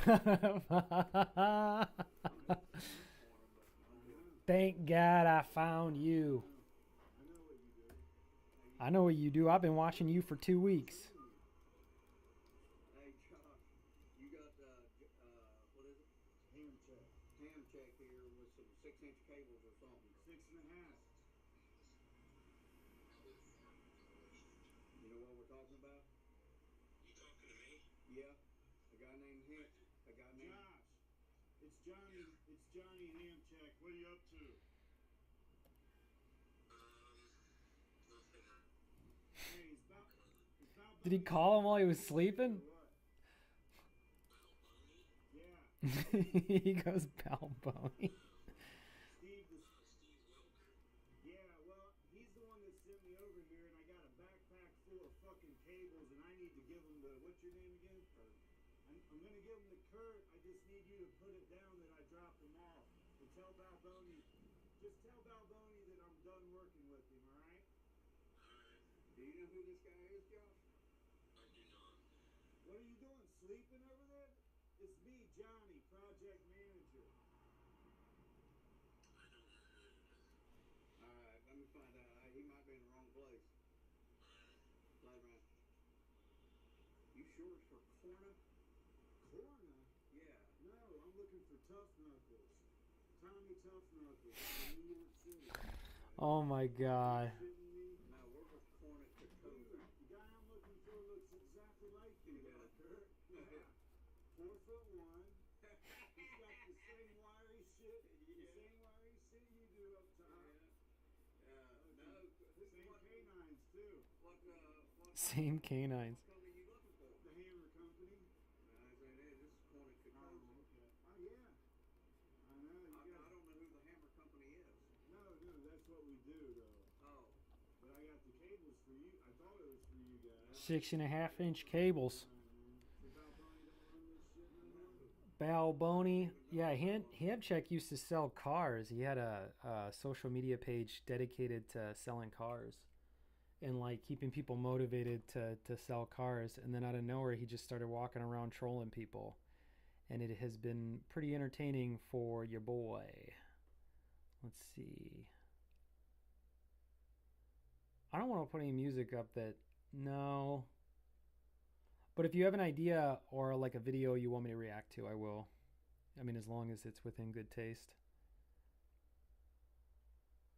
I'm going to watch Corey's Eat Local soon.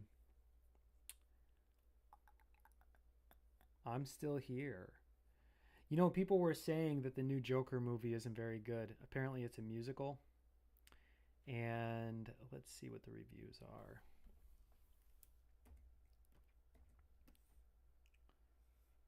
Ooh, it's not too bad. Actually, before we get into the Joker, let's pay attention to our own work for a minute. I think we're going to cut this off maybe right here and see where this fits in with the rest of the composition. No, no, no, no, no, no, no, no. I got to be careful making those noises, though. I'll get Charlie over here.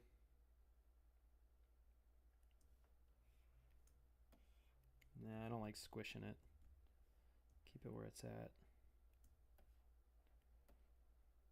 So then the other two panels are as follows. Right here. So we got to end with this third one, which is this close-up. So maybe what we do is we just make it bigger.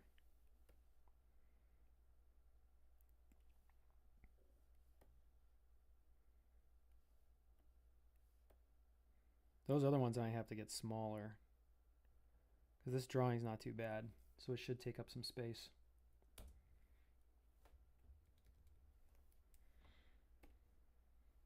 Let's see what we can do.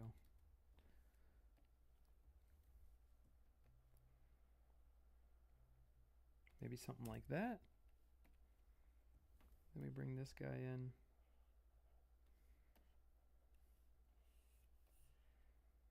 Yeah, something like that. See, we got to make some sacrifices. There's a lot of stuff I drew that isn't going to make it. So let's cut this maybe here. There we go. There we go, and then it's a nice little snapshot. That's a cool drawing. All right, we got some work did. I'm pretty stoked about it. Anybody who was here to witness this, this is good stuff. All right, so let's get back on this. All right, so we cut some of this off, so we're actually going to probably cut off this much.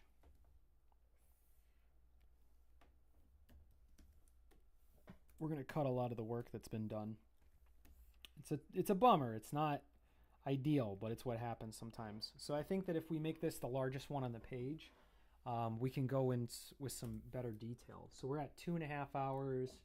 I probably dawdled for about a half hour, so a 2-hour page. We really need to wrap this up.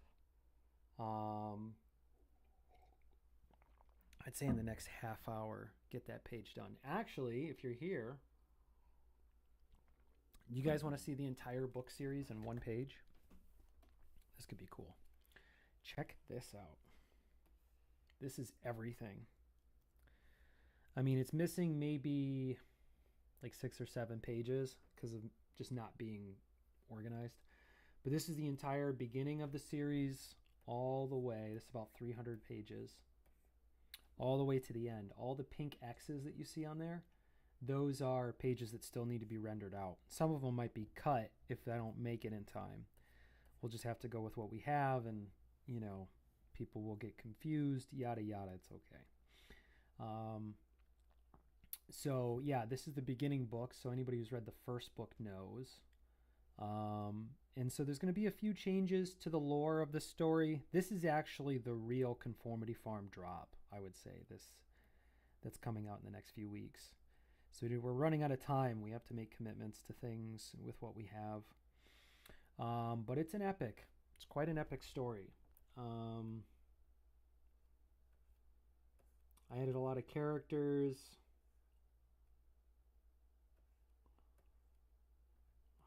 Which one are we looking at? We're looking at that page. So that one needs to get done. So I think we just stay on Leica's story probably for the rest of the day. So this story with this hamster, with this little critter running around, we're going to keep that going. Okay? For the rest of the day, I don't think we're going to move anywhere outside of that. And then tomorrow we're going to work on the ending. And then on Wednesday, we'll probably work on some of the escape stuff. And then from there, we will probably do just tightening things up. But today, this afternoon, I'll go to the gym and eat some food, and then I'll go to the library, and we're going to rewrite a significant amount. There's a large amount of work that needs to be done editing-wise, and then I'm going to send it out to my trusty colleagues. I feel like I have something in my nose. My trusty colleagues, and they're going to read it and make sure that it makes sense. And then from whatever those notes are, we'll come back and we'll have one last edit, and then that'll be it for this edition. And then we'll sell the book all across the country. So all this work, y'all, here it is. Here's all the work. Hours and hours of work. Years of work. I know, right? This is kind of how I use a lot of the strategies that they use in making movies or animation, which actually has a positive effect to what I do and also a negative, because I do more work than I need to do, but it's got a positive effect because I can make really interesting decisions that I think sometimes folks in this field don't do, because it's not part of the formula. It's not part of the traditional approach to the work. But yeah, if you look at it all laid out like this, you start to realize, you know, these pages, some of these pages took, God, hours and hours and hours, you know, and then you put them away and you think, okay, you did a page. But this is one of those things where your years of work start to really compound. This is a really good place for me to put my drawing skills. You know, I'd like to do animation, but I mean, I will. But this worked too. Yeah, some of these 133 need some work. Yeah, and you know what's interesting is that the way it's all laid out like this, I can actually take one and go, you know what? This one should be way up here. And I can grab it and I can move it, and then I can reline it up without, you know, editing is very hard because it's very difficult to move one thing to another. But that's why I think that before you start drawing, having a very locked in script, contrary to what Corey tells me to do, if you just have a really locked in script and then you just execute based on that, you'll have pretty good outcomes. I do a little too much improvising, I would say, and it's very time intensive. So this next one, my approach is going to be more traditional. But here it is. Let's see some music. Like I was trying to export this.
What is that?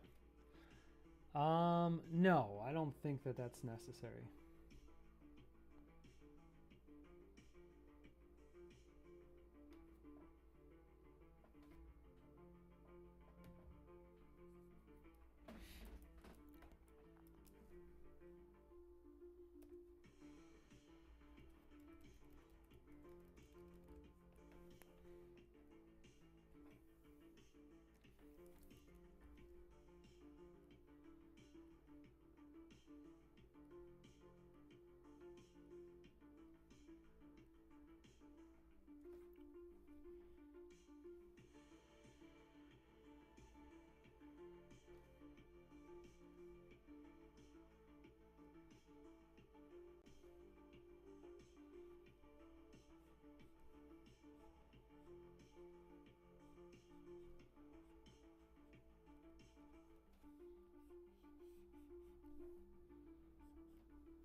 One thing I will say about contemporary comic artists is like they just really put the time in to get the details in there, and people really appreciate that. And so when it comes time or there's an opportunity to do that, I think it's necessary to show respect to the contemporaries by, you know, putting a lot of detail in if you have it in you to do it.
Viewers, stream boo, remove space. Oh. Cheap viewers. I'm good. I got my viewers. I'm not worried about it. I'm not worried about inorganically growing. It is not part of my strategy. We'll grow within due time. I think y'all like it when I wake up before you guys though too. So maybe I'll keep doing that. I feel like I get a little bit of love for that.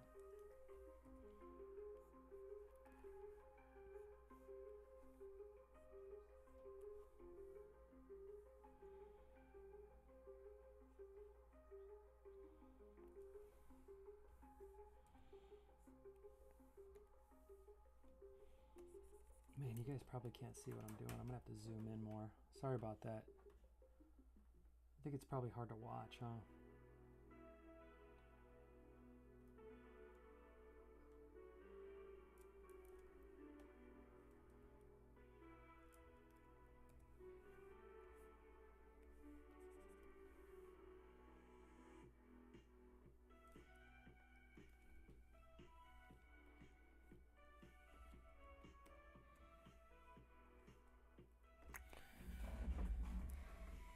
So we kind of have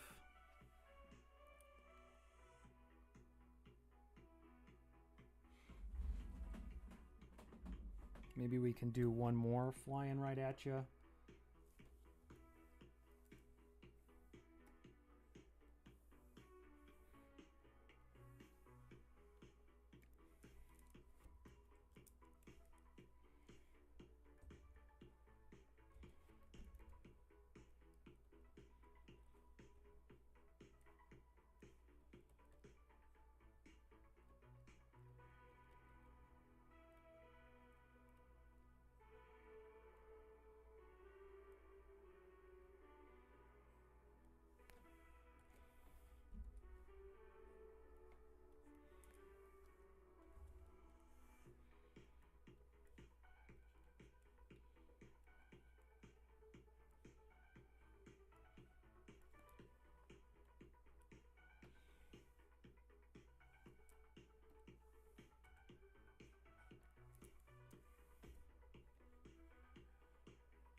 Alright, this music basically did me alright for the most part.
Alright, what do we got here?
That's a good point. Yeah, I should do some stretching. Yeah, I hear that.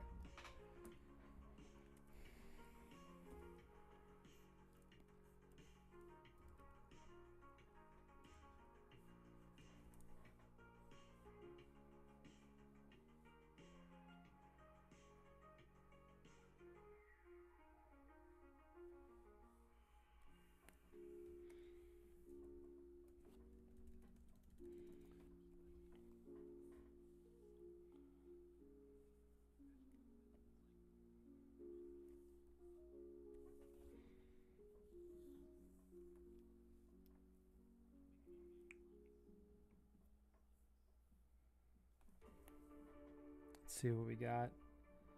Not bad. Any thoughts? Any thoughts on this one?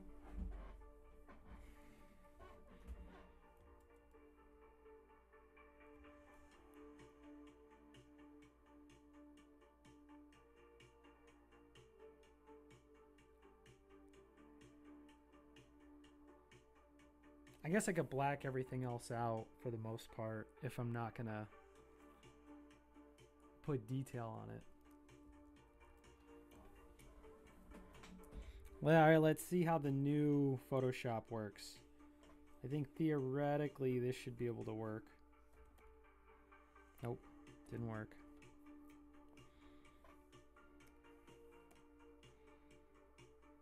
Nope, still didn't work. I don't know what this new feature does. It doesn't help me.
It's also time for me to start collecting comic book shop data.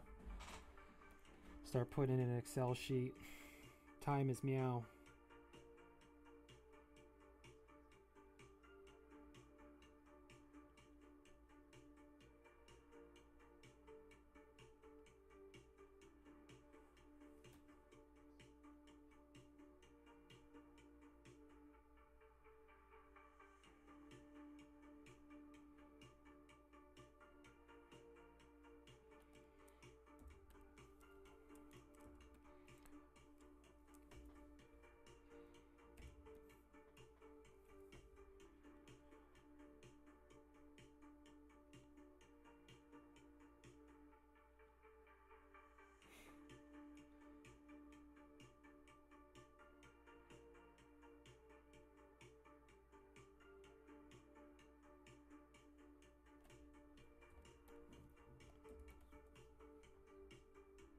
Just got access to a really good spreadsheet. Oh yeah? Better than, what's the one that Google gives you? Google Sheets.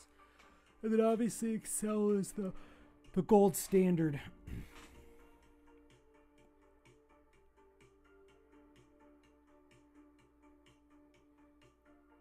I'm cool with Sheets because then I can put it on the dock on my iPhone.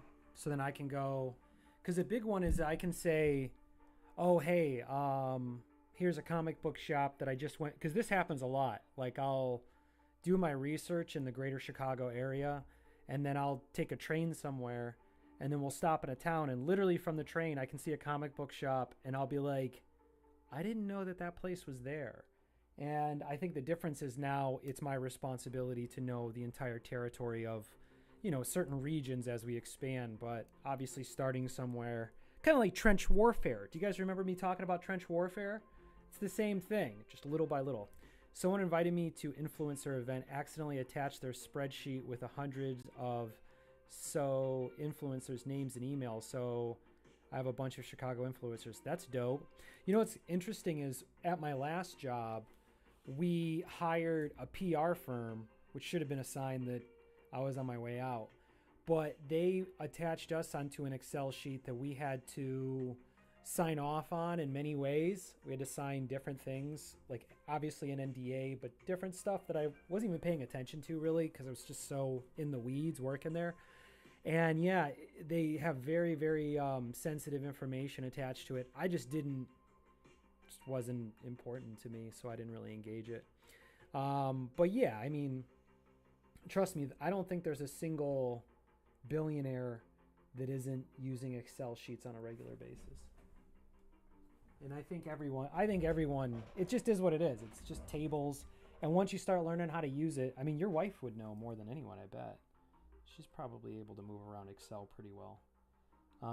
That's a big deal, man. That's like being able to type without looking at the keyboard, which I was surprised.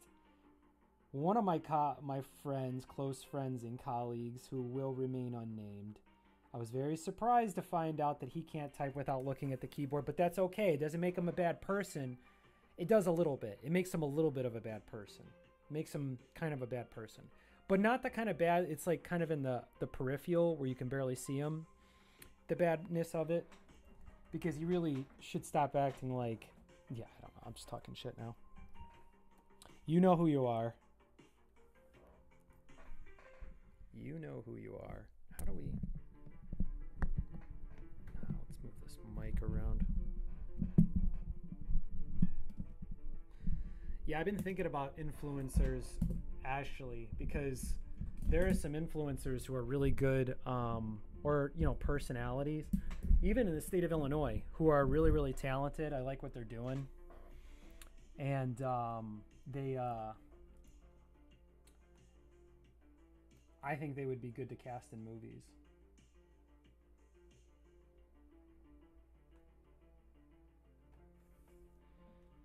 I don't know. It's hard to know, though. Yeah.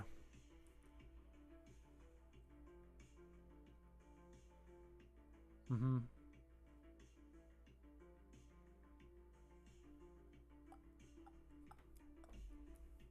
This isn't bad. I like this image. It's hard to tell what you're looking at, though. We might have to go in even more.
Okay, so we might have to cut some of this to make sure it's clear what we're looking at.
Now I'm just kind of working on the clarity of this to make sure that there's no confusion about what people are looking at.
I think that this black could be very confusing for people. You know what I mean?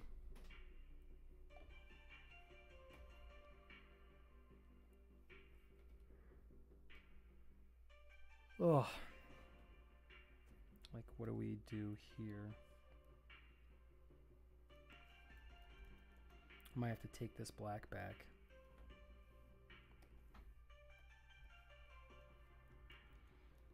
Or it might communicate all the way through. Black and white gets a little bit of what would you call it? Like leeway, but you don't want to abuse it, you know?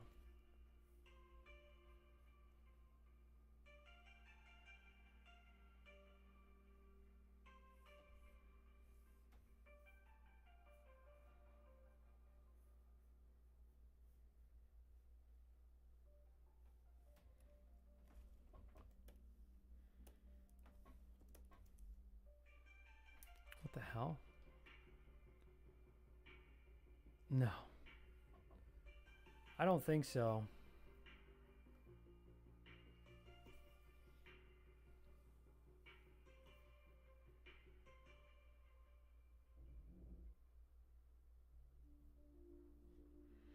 Yeah, if you want to give me something like that, you can put it in the Discord. I don't have a link for the Discord. Hold on. I'll pull up a link for the Discord. But this might actually cause the... Actually, I'm going to quit this. If I try to launch Discord, it's going to cause issues. How do you invite people?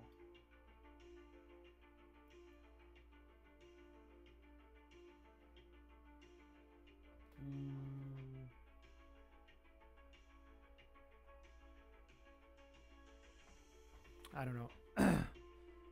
I should have the link up, but if you can hold on to it, I'll take a look at it later.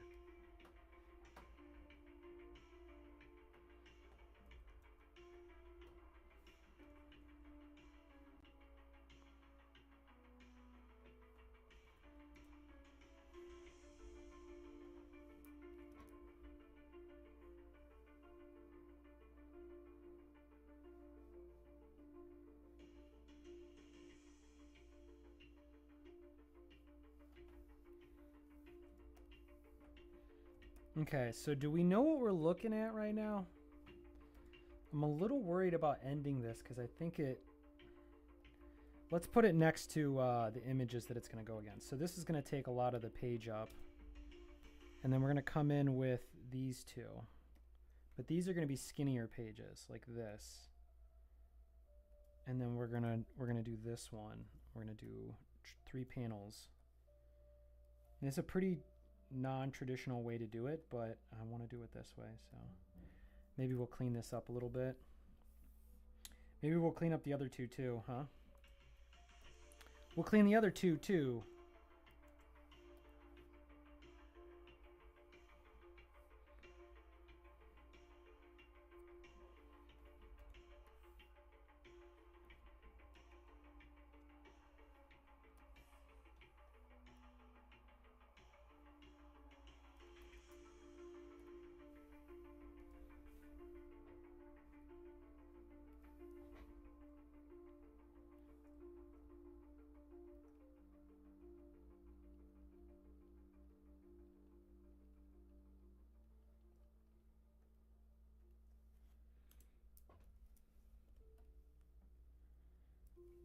Okay, yeah, let's do...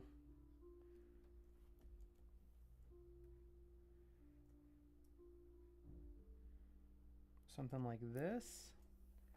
What do y'all think? Or maybe we should put these on top. Well, let's audition it, huh? Let's give it a shot. Here, from here to here. And let's grab them.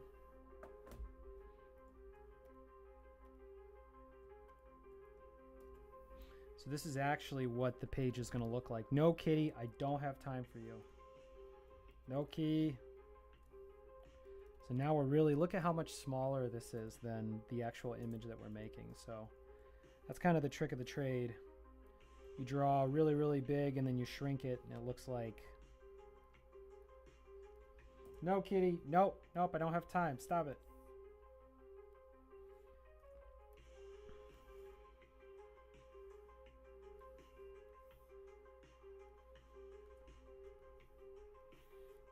All right, we got to figure out how to do, because this is just one page, you know. Kind of have to figure out how we're going to do this. And what we could do is we could bring this part down. And then... Oh, now we got a kitten on our lap. All right, Kitty. Yep. Yep, there you are. There you are, right? And interrupting the work. All right. Yeah, actually, these don't go... This isn't too bad.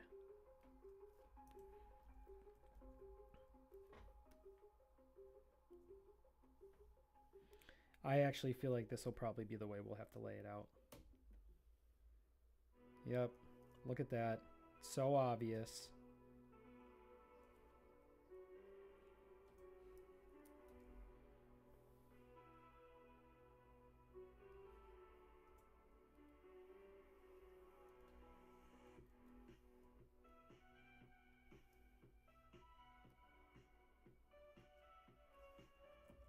Yeah, this is the way we're going to do it.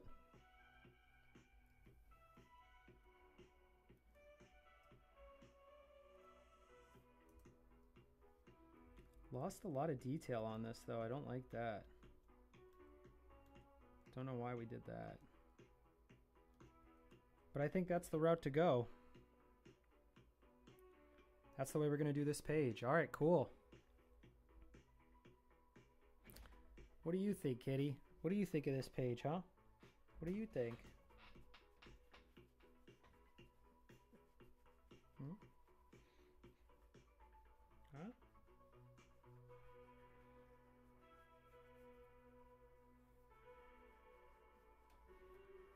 Okay, save that. Okay, I don't know why this lost so many pixels, though. I don't like that.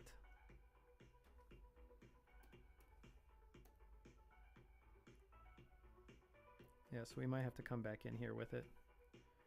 But that's okay. What, Kitty? What, Key?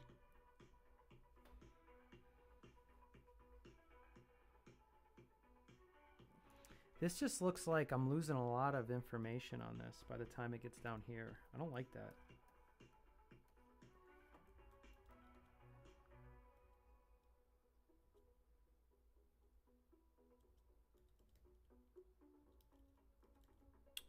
I don't know how to fix that.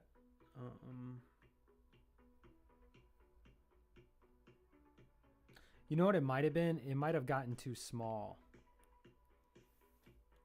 All right, let's learn real time. See this? This is much more detailed. You guys probably can't tell from where you're at because you're streaming. But this is way more detailed.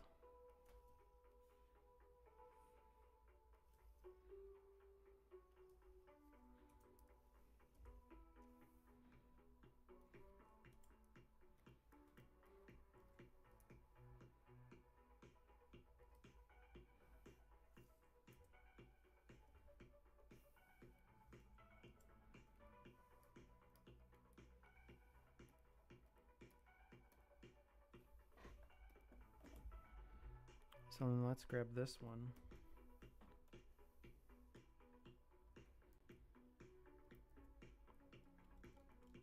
We just want to make sure they're not too small, right, Kitty?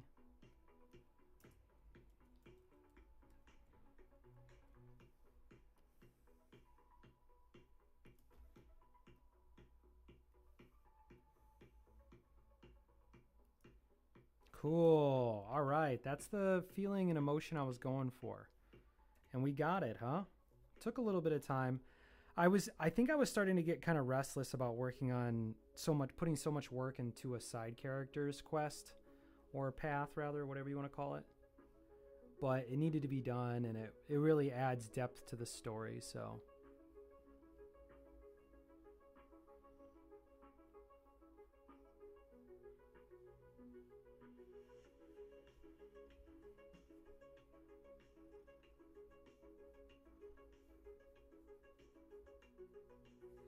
All right, Kiki. You gotta go. Have a good one. You want some snacks? Huh? You want some snacks? Give Kiki some snacks.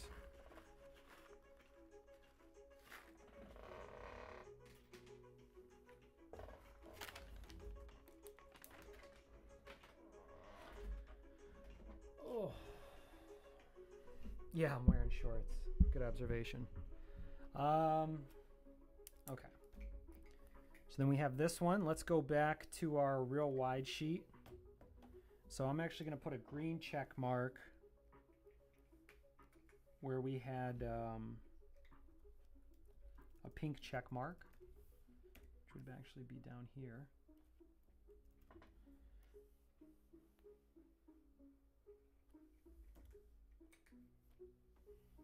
So we got this one, and the next one is this guy jumping into the pocket, and then our guy falling. Okay. Oh, I counted these pages too.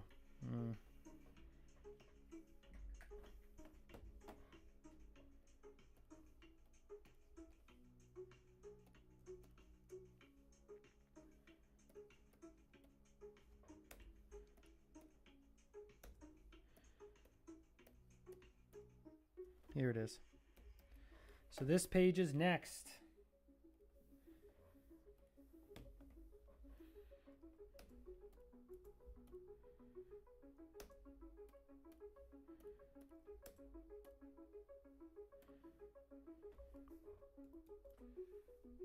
All right, on to the next one, huh? Here we are. Like an assembly line, which is the kind of work I've always avoided. But here we are. We must do it. So our little hamster guy escapes. And then he jumps into the pocket of this guy. And then he falls. Let's grab that one because that might have to be. And then we have this one.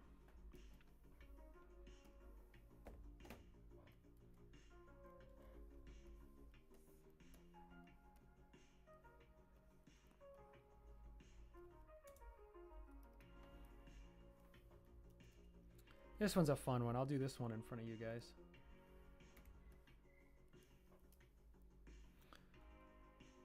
Let's make it even more fun, though. One of the most common pieces of feedback I get for the graphic novel is they say it's fun. And I'm like, hell yeah.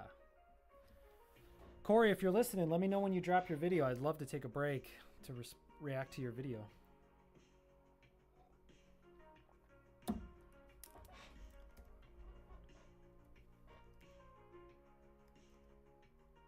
Oops.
added a little bit to it.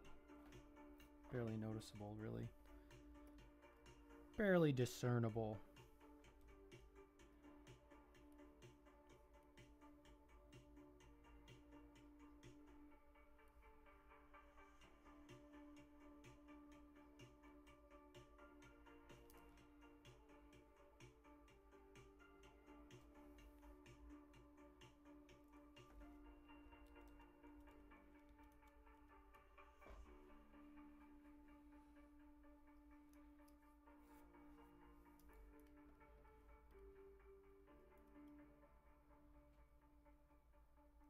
I have trouble finding the horizon line in a lot of drawings.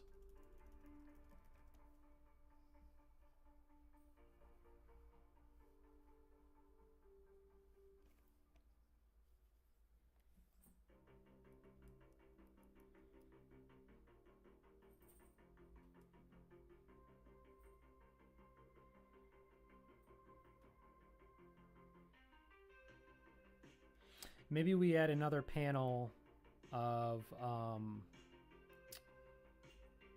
him walking down the hallway.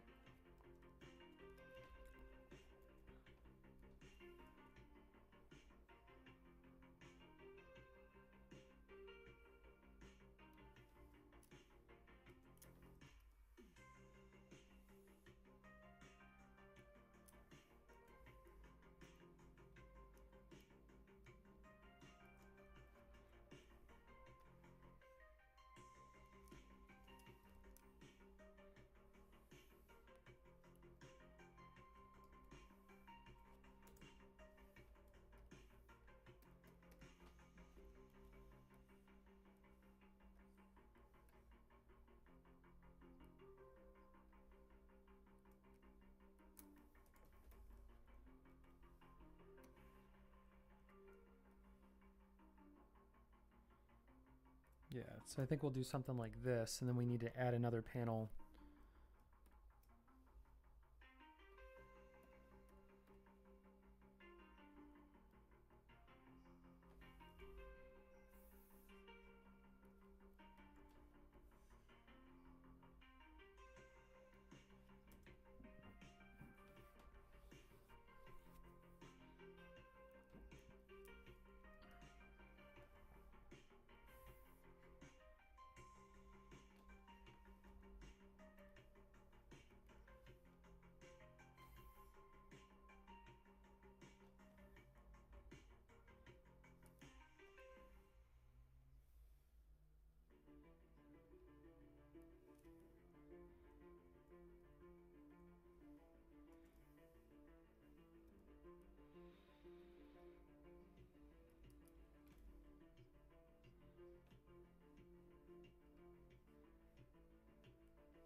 Let's see if we can get something. It's tough.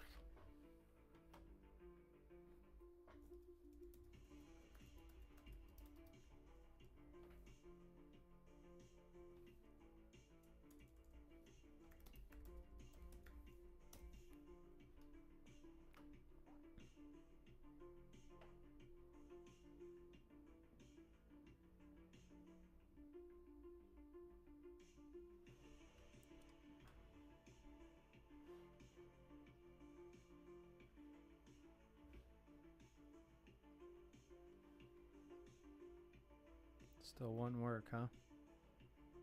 I kind of like...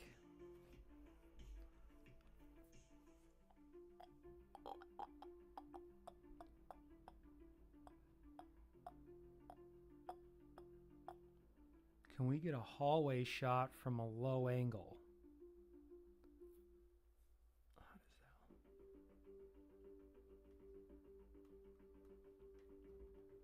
There's no way.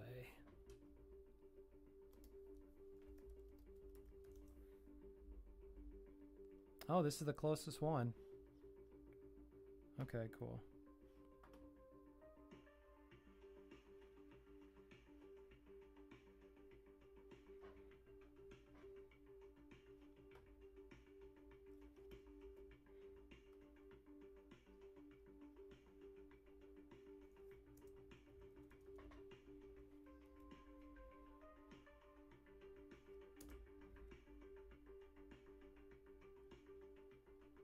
Yeah, that works.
All right, not too bad.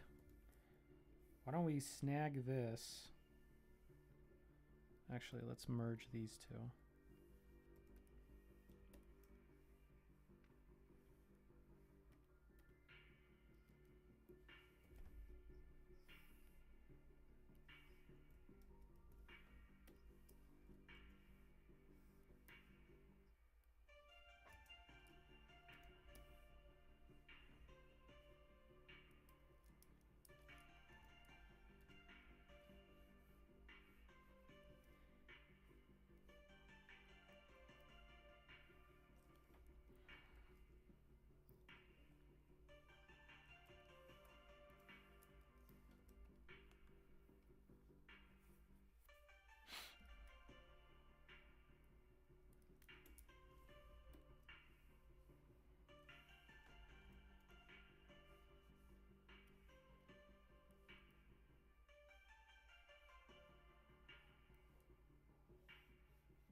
Oh boy. Oh. Oh.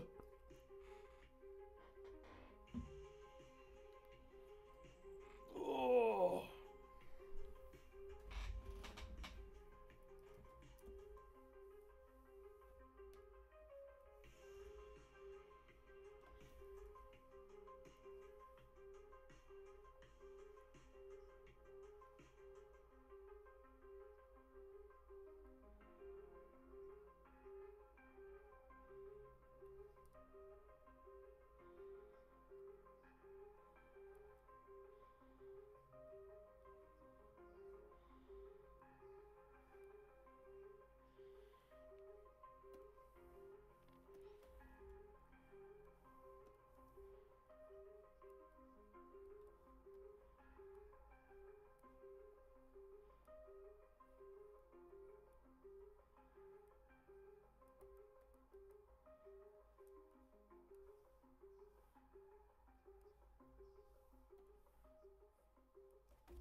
No, kitty. No, kitty. Dang it, kitty. You here for some more scritches?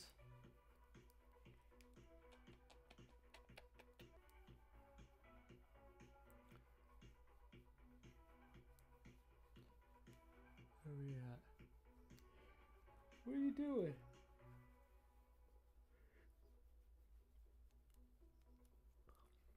We're closing in on noonish.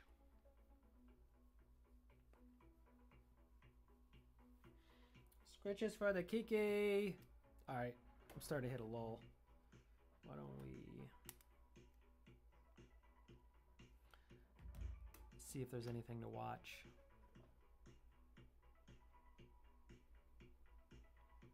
It's only 3.5 hours of work, man. I really got to get my shit together. I think that's a lot of work. Right? Right, kitty? If you ain't doing 8 to 10 hours, like 6 to 8 hours, quit biting me. No. No. She bites to communicate, but she doesn't hurt me. Don't hurt me on stream. It'll be so bad. No. Ow, kitty. Ow. And then she runs away. Oh, let's see. Let's watch something. You guys want to watch something with me? You're welcome to watch something with me. Let's bring you on with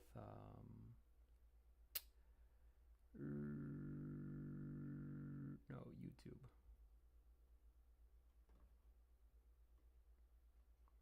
See if I can find something to watch. Oh, that's not right.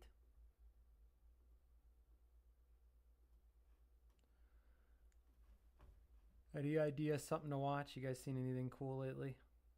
It's okay. You don't have to say anything. Radio Cut Man.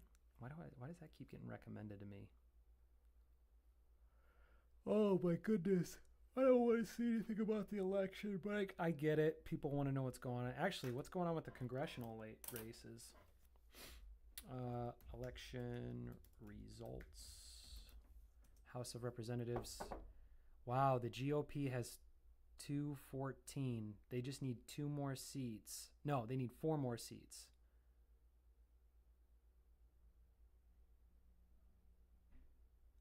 Oh, you like my commentary? Cool. Do you have any suggestions? So the House of Representatives needs, I guess I could show this.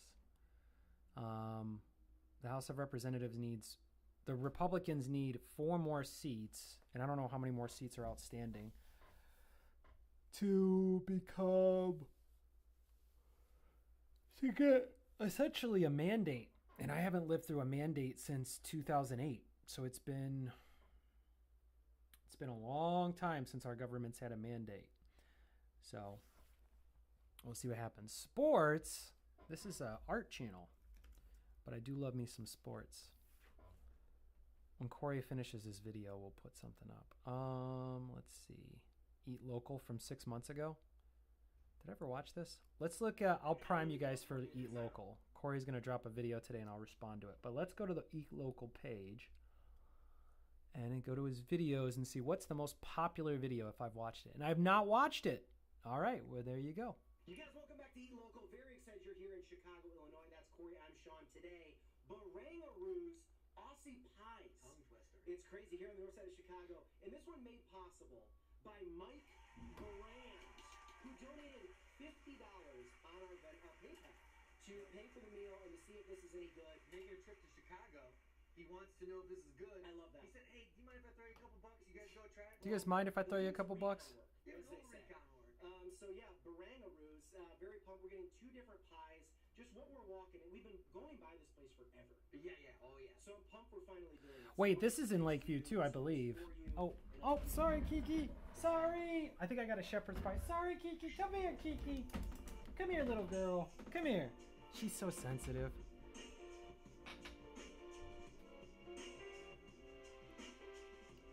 I'll tell you what, man. If you want good vibes, these guys will bring it. Looks like we're lagging a little bit.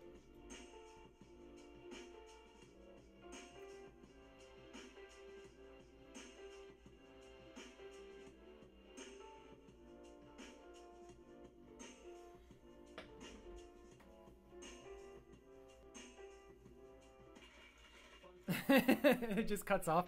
Bit-doo, bit-doo-doo-doo. And then we're in a bag. Quit saying that. It's funny, the nepotism would be, you have to pay us $50.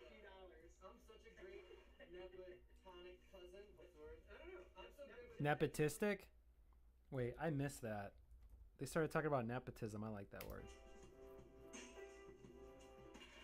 Fun fact about Mr. Mike Brand, who donated to the channel. Okay. He's my cousin. Nepotism. Quit. Is that nepotism? Yeah, I guess it is. Saying that. It's funny, the nepotism would be, you have to Come pay here, us kitten. $50. Come here. I'm such a great nepotonic cousin. What's the word? Nepo baby. You're looking for Nepo baby. Yeah, that's true. That's how the American business works. Yeah. All right, Corey Wagner, second angle. The American business, all business. Chicken tikka masala. Don't bite me, it'll be on camera. Flaky. They said you eat it like a hamburger. You just hold it and take bites out of it. And that's a pie? So we'll see. What kind of pie? Like the dish indentation. Meat pie? You see that? Okay. How can you have any pudding Just like if you haven't eaten your meat? and like shepherd's pies and things like this. This is Sweet right girl. up your alley. I mean, this just smells and looks so fun. I love when you can eat the container it's in. Yeah. Like bread bowls. Like a burrito. That's why I love burritos. A wild day. This is what it's like living in Australia, huh? Yeah. All right, here we go. Barangaroos. Cheers. Mmm. That bread's so good. Yeah. It's like puff pastry. Oh, it's so flaky. So I got steak and Guinness, like the beer. Oh, good. Now that does not surprise me from Australia, but how do we get some alcohol in here? Can we get some beer in there? Yeah, it's just like he dies. The flakes. Yeah, hot one. The flakes are so flaky. How much were these?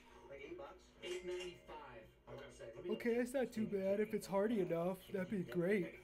Now, chicken masala flavor is good. I love that they have like different flavors too, like the Indian flavored one. They got steak and potatoes. They had just like a steak. Steak and potatoes. Carrots, peas one. They had a double hamburger. You can get like a lot of different flavors. I mean, if that's like a stew, I'd be into that. Inside of mine real quick now that I've eaten enough of it. I mean, doesn't that just look so? It almost looks like the perfect food for the winter. Like, Right. To me, it's like a nice snowy Chicago day. Very good We had a observation. couple of hand pies like this. It's a really unique one today. We've done a lot of different foods on Eat Local, Number 6 or Cheese all the years, and like this is just I'm just getting a wave of like uniqueness. I'll tell you what I'm impressed by. The density. I know. Like, this is a filling $8.95 meal. It looks like it's not going to be that much. It is. This is jam-packed with crab. Now we have our hot sauce. This has got to be fire. See jam crab packed with crab? It's just gonna sit Hold on, did he say jam crab with packed with crab? in there. So soft. It looks like it's not going to be that much. It is. This is jam-packed with crab. Now With crab. That's the kind of stuff my dad says. One time when I was in 4th grade, my teacher gave us a homework assignment where we had to interview our parents and ask. One of the questions it was the last question. What Christmas is better, when you were a kid or now that you have kids? And my dad says, probably watching you kids open up your crap.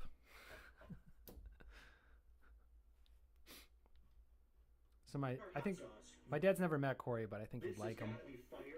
Oh yeah, mine is just gonna sit in there, soak in with all the other flavors. We got a little hot sauce. Ooh, bringing out the Sixer hot sauce. We also do fast food reviews on another channel, and then we just love the local stuff. So we're gonna add a little bit of our hot sauce to these. Right, that's gonna Ooh. foods like this, it just sits inside, and I just love it. This is almost like a KFC famous bowl if you could eat the bowl. And it was made with non-materials that won't kill you. Like I'd imagine KFC uses some filler. Oh, I bet. Oh my god, dude. Whatever this flaky bread is, and it's filling with fire stuff. Yeah, This is so good. I love that pie crust. I really want to try all these now. Mm-hmm. You want to take a bite of the chicken masala? Yeah, What is it? let's do a little trade. Oh, yours is so much hotter. Oh, is it? Oh my god. Yours is so I've hot. been struggling. Yeah, man. Like, why are you worried? Mine's like nothing like that. I think I like mine a little bit better. Oh, Yours is good. Yours is really good. I love Indian food though, so no surprises that I go with the tikka masala. Yeah, this thing's a steamer. Oh my god, it's so good though. You get a fork because I'm dumping some. You're not. No, I haven't like spilled any. This is right at Sheffield and Belmont. Very popular area. Right by the Vic Theater. You could walk from Wrigley if you really wanted to hoof it a little bit. Probably only 15, 20-minute walk. Pretty much right next door to the elite karaoke bar, Trader Todd's. Oh, I didn't even know that was a karaoke bar. I thought it was a grocery store.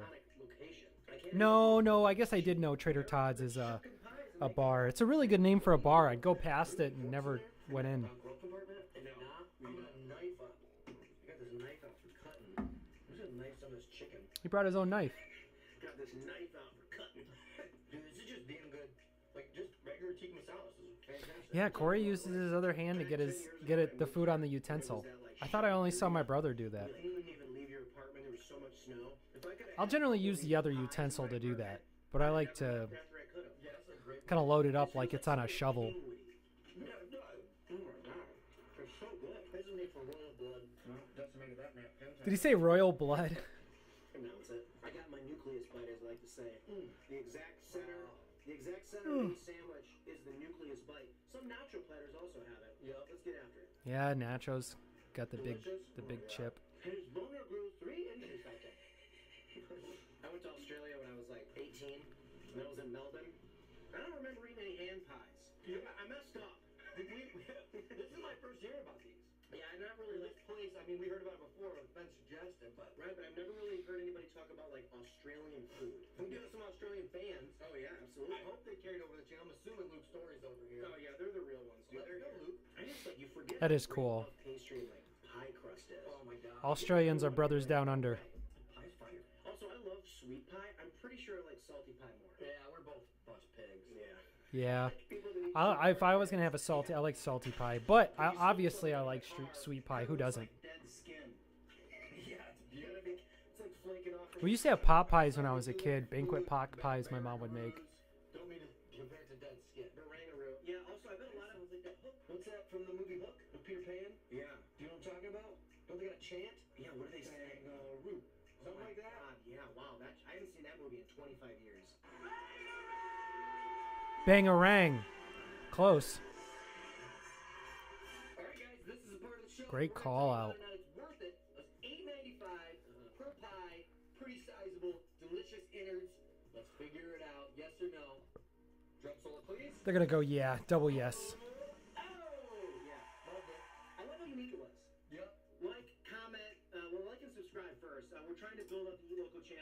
so much. So subscribe to that. And then today, like we like to do in all of our brands, we like to communicate with you guys and chat throughout the day. Sorry about my sweat. So here today, He's sweat. Is that good? Chicago, Illinois. Yeah, they are eating hot pies in the summer. Salty or sweet. Maybe it's cherry, maybe it's chicken. Maybe someone should send them there again when it's cold out. And we'll comment ours. It will be friends forever. And then you'll see us again very soon on this channel because we don't plan on stopping. All right, we'll see you guys. Thanks for being here. Beautiful. Yeah, those boys are always good for some positive vibes. Always up. The vibes are always up. Who makes the best Aussie pie? I didn't even know that was a thing.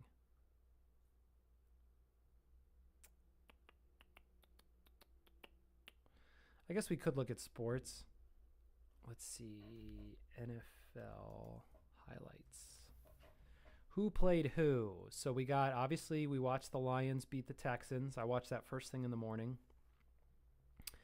And then we got, actually, I saw this highlight of Baker Mayfield stiffing Bosa and completing a pass, which was cool. I don't really, my dad likes the Steelers. I like that it starts off with an animation. That's cool. But I just don't really care about the Washington Commanders. The Jets, Cardinals, no. Did the Cowboys lose again? Oh, Gray Fox already said the Cowboys lost again. I think the Bears lost. Chargers, Titans, kind of still don't care. I think the best team or the best story in the NFL is really the Lions, and then the Chiefs keep winning. Yeah, let's watch the Chiefs. So we might have to play them in the Super Bowl.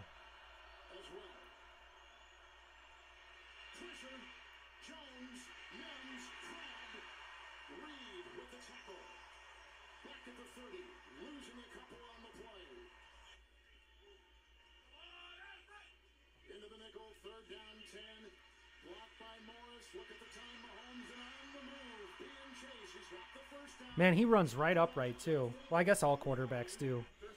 Except for Michael Vick and Lamar Jackson, he leans forward a little bit.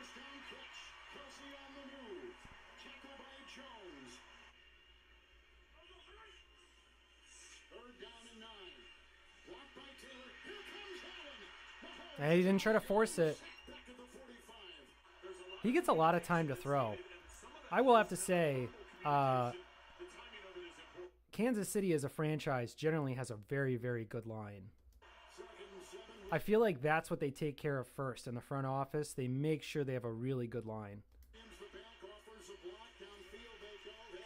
Who's even the quarterback in Denver? They try to call that ball down almost immediately. Who is that? Got him.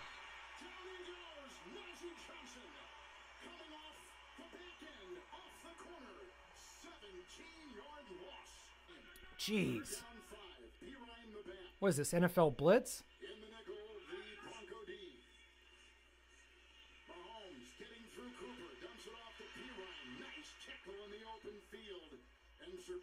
Is the one to get him. Third possession for the Broncos. Mims. Wattenberg will lead him. Mims on the That's a legal hit, too. Ah, he almost got free. He fights right through before he is brought down and hit by Leo Chanel, picking up 7. First and 10. Is that Bo Nix? The young guy? He was wide open in the flats. That means they're covering deep.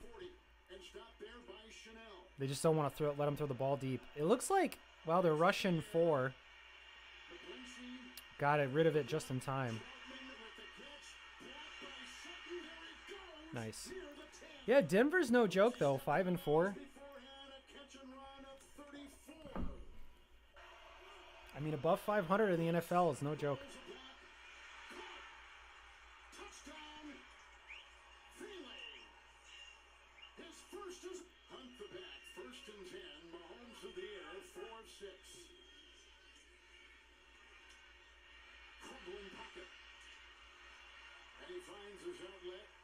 Caught by Kelsey Mel, who's tackled by Jones on a gain of 8. Man, what is Kansas City's weakness? Like, can the defense really just cover them? Ooh. They got a great line, man. No matter what happens, they got the first step on every team. Or at least on this, and during this game, I guess. There you go. Look at that. 2, 3. He's got time. The question is, hey, kitty. The question is, can the Lions defense get in his ass? What, are you just going to stand here till I pet you? Now you pet me.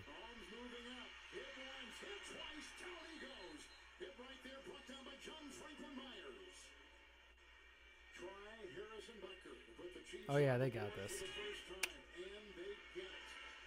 It's hard to see in that sea of red. All right, Denver. What key? What key? The estimate's been outstanding, as you talked about, with the ball security part of it.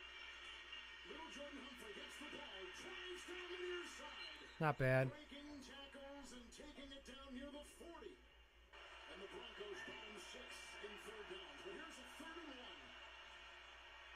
1. Oh, he had time. Way over top. There you go. That's backyard football, baby. McDuffie. Oh, he beat McDuffie. I see. Well, Denver's up.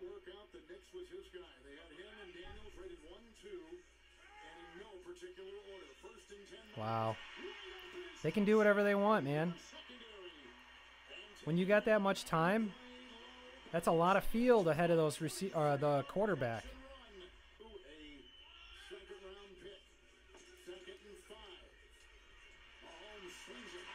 Oh.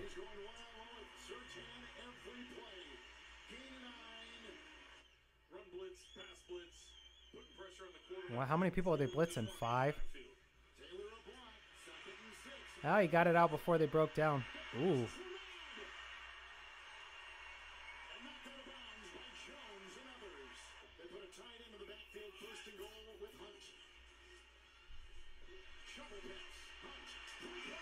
You don't see that a lot.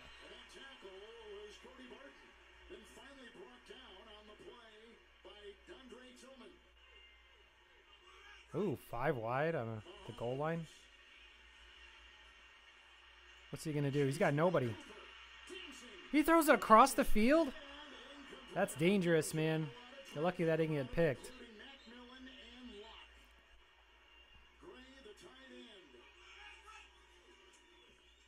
Same thing.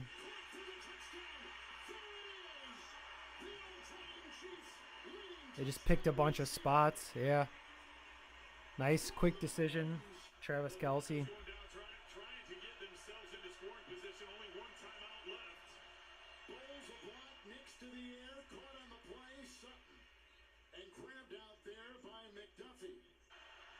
All right, you guys got to score.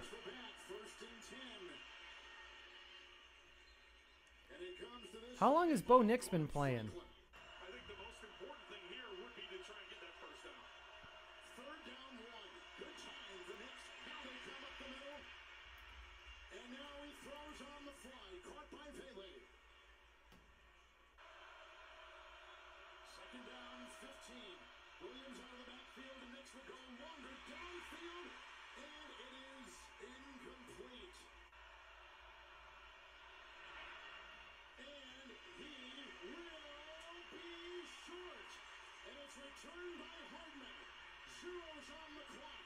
Here he is on the fly. And still alive. Working his way through. No. No. Good tackle.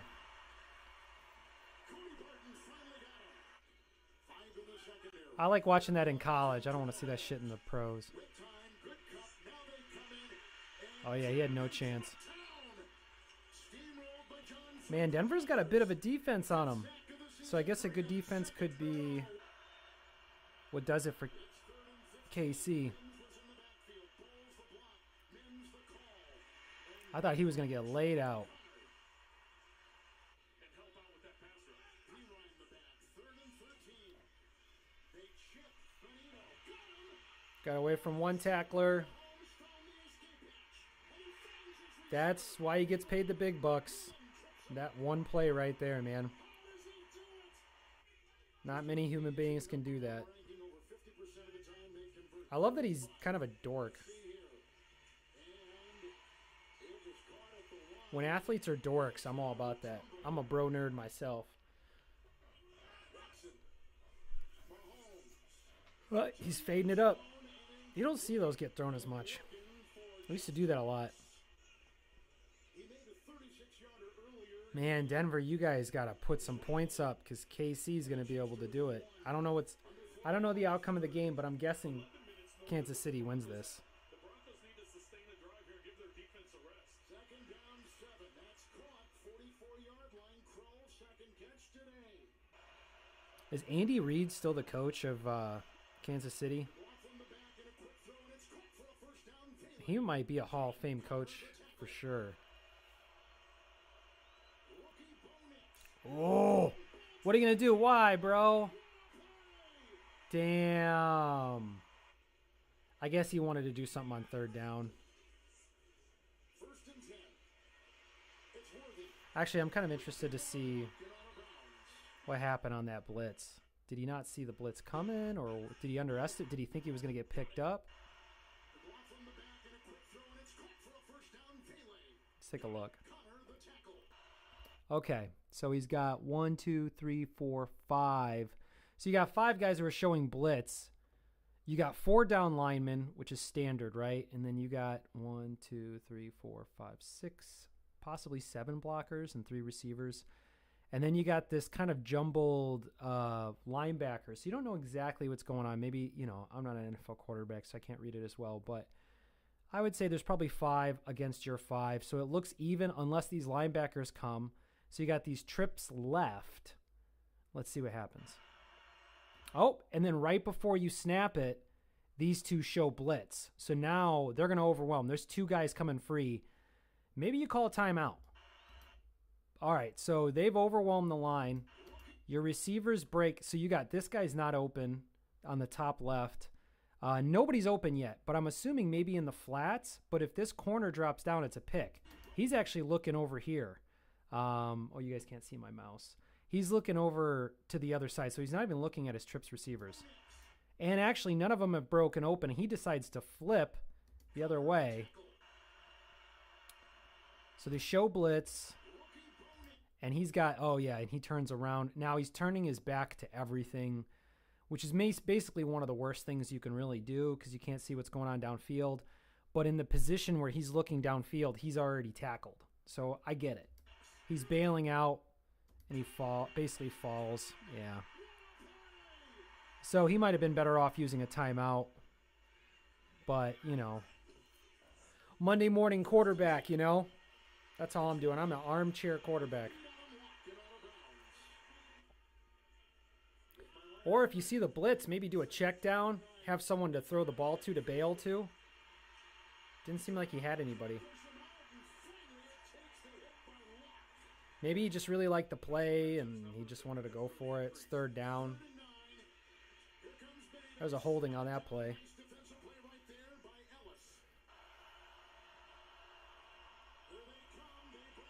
Oh no, I don't like that throw. That is not a good looking throw. They're just putting a lot of pressure on Bo Nix. Wide open. Did you see number 29 was like, what's going on? Someone must have fucked up.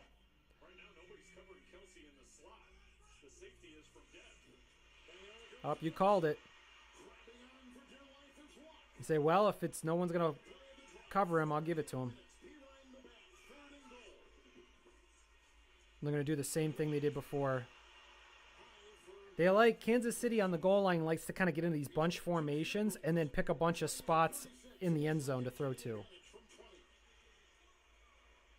So it looks like the team is calling zone.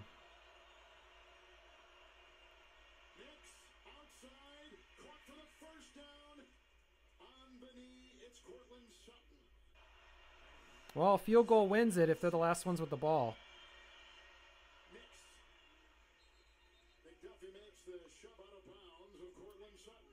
Oh, the clock's still running.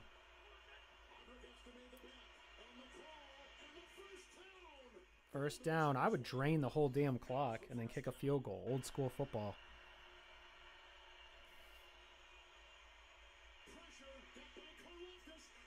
Great throw, man.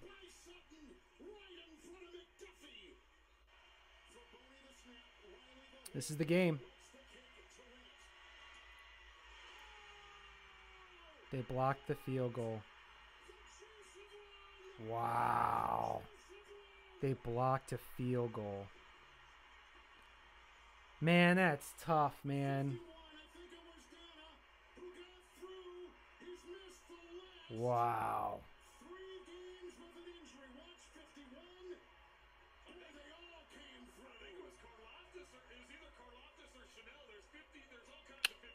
Yeah, the guy kicked it. Damn.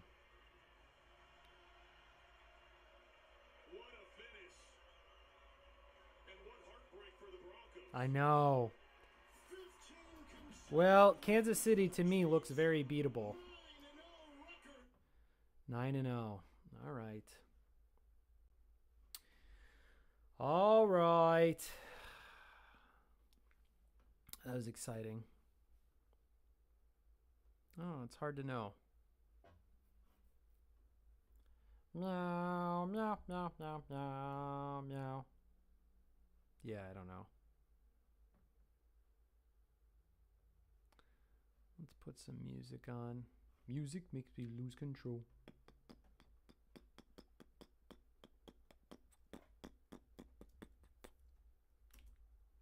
Don't get used to this, kitty. I can't have you laying here all day.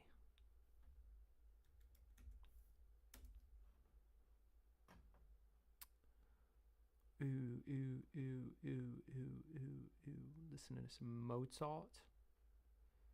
Mozart? No, you can't listen to any. I can't watch any movies that are already encoded in YouTube because they'll know. Hey, get out of here, kitty. Get out of here. This is the last, kitty, this is the last straw. All right, where are we at here?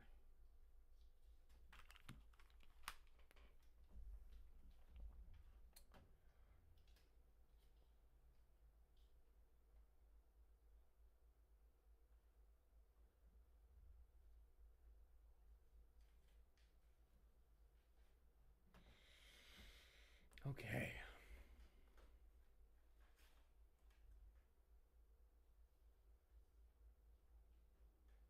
What's Chrono Trigger? That's a cool name.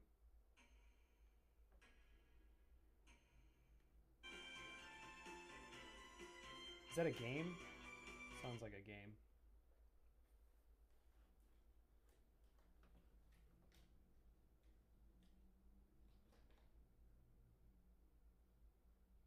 Oh.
Little does he know what's coming next.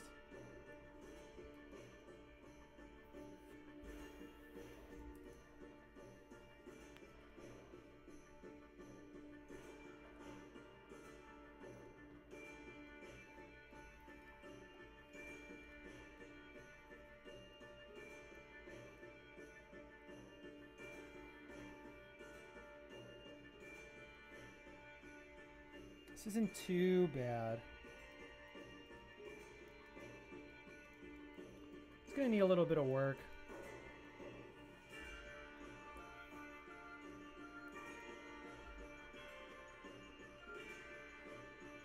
I like medieval music.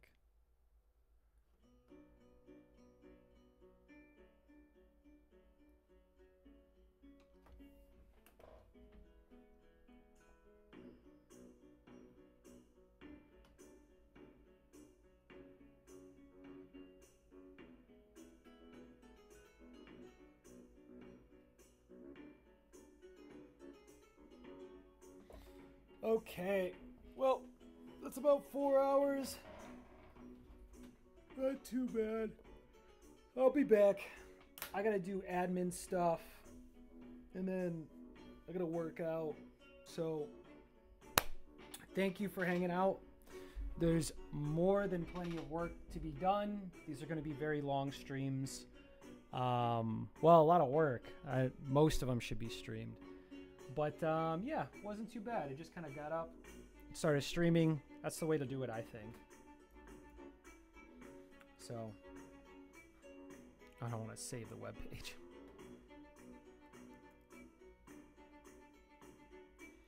So, I'll be back in a little bit. Just got to handle, exterior world stuff. And then I'm going to codify the story more. Probably mostly like secretary work. And then I'll be back on the stream, and we're going to keep going. Bedtime, hours, none of that stuff is relevant between now and Thursday. So life is as such. We'll see y'all in a little bit.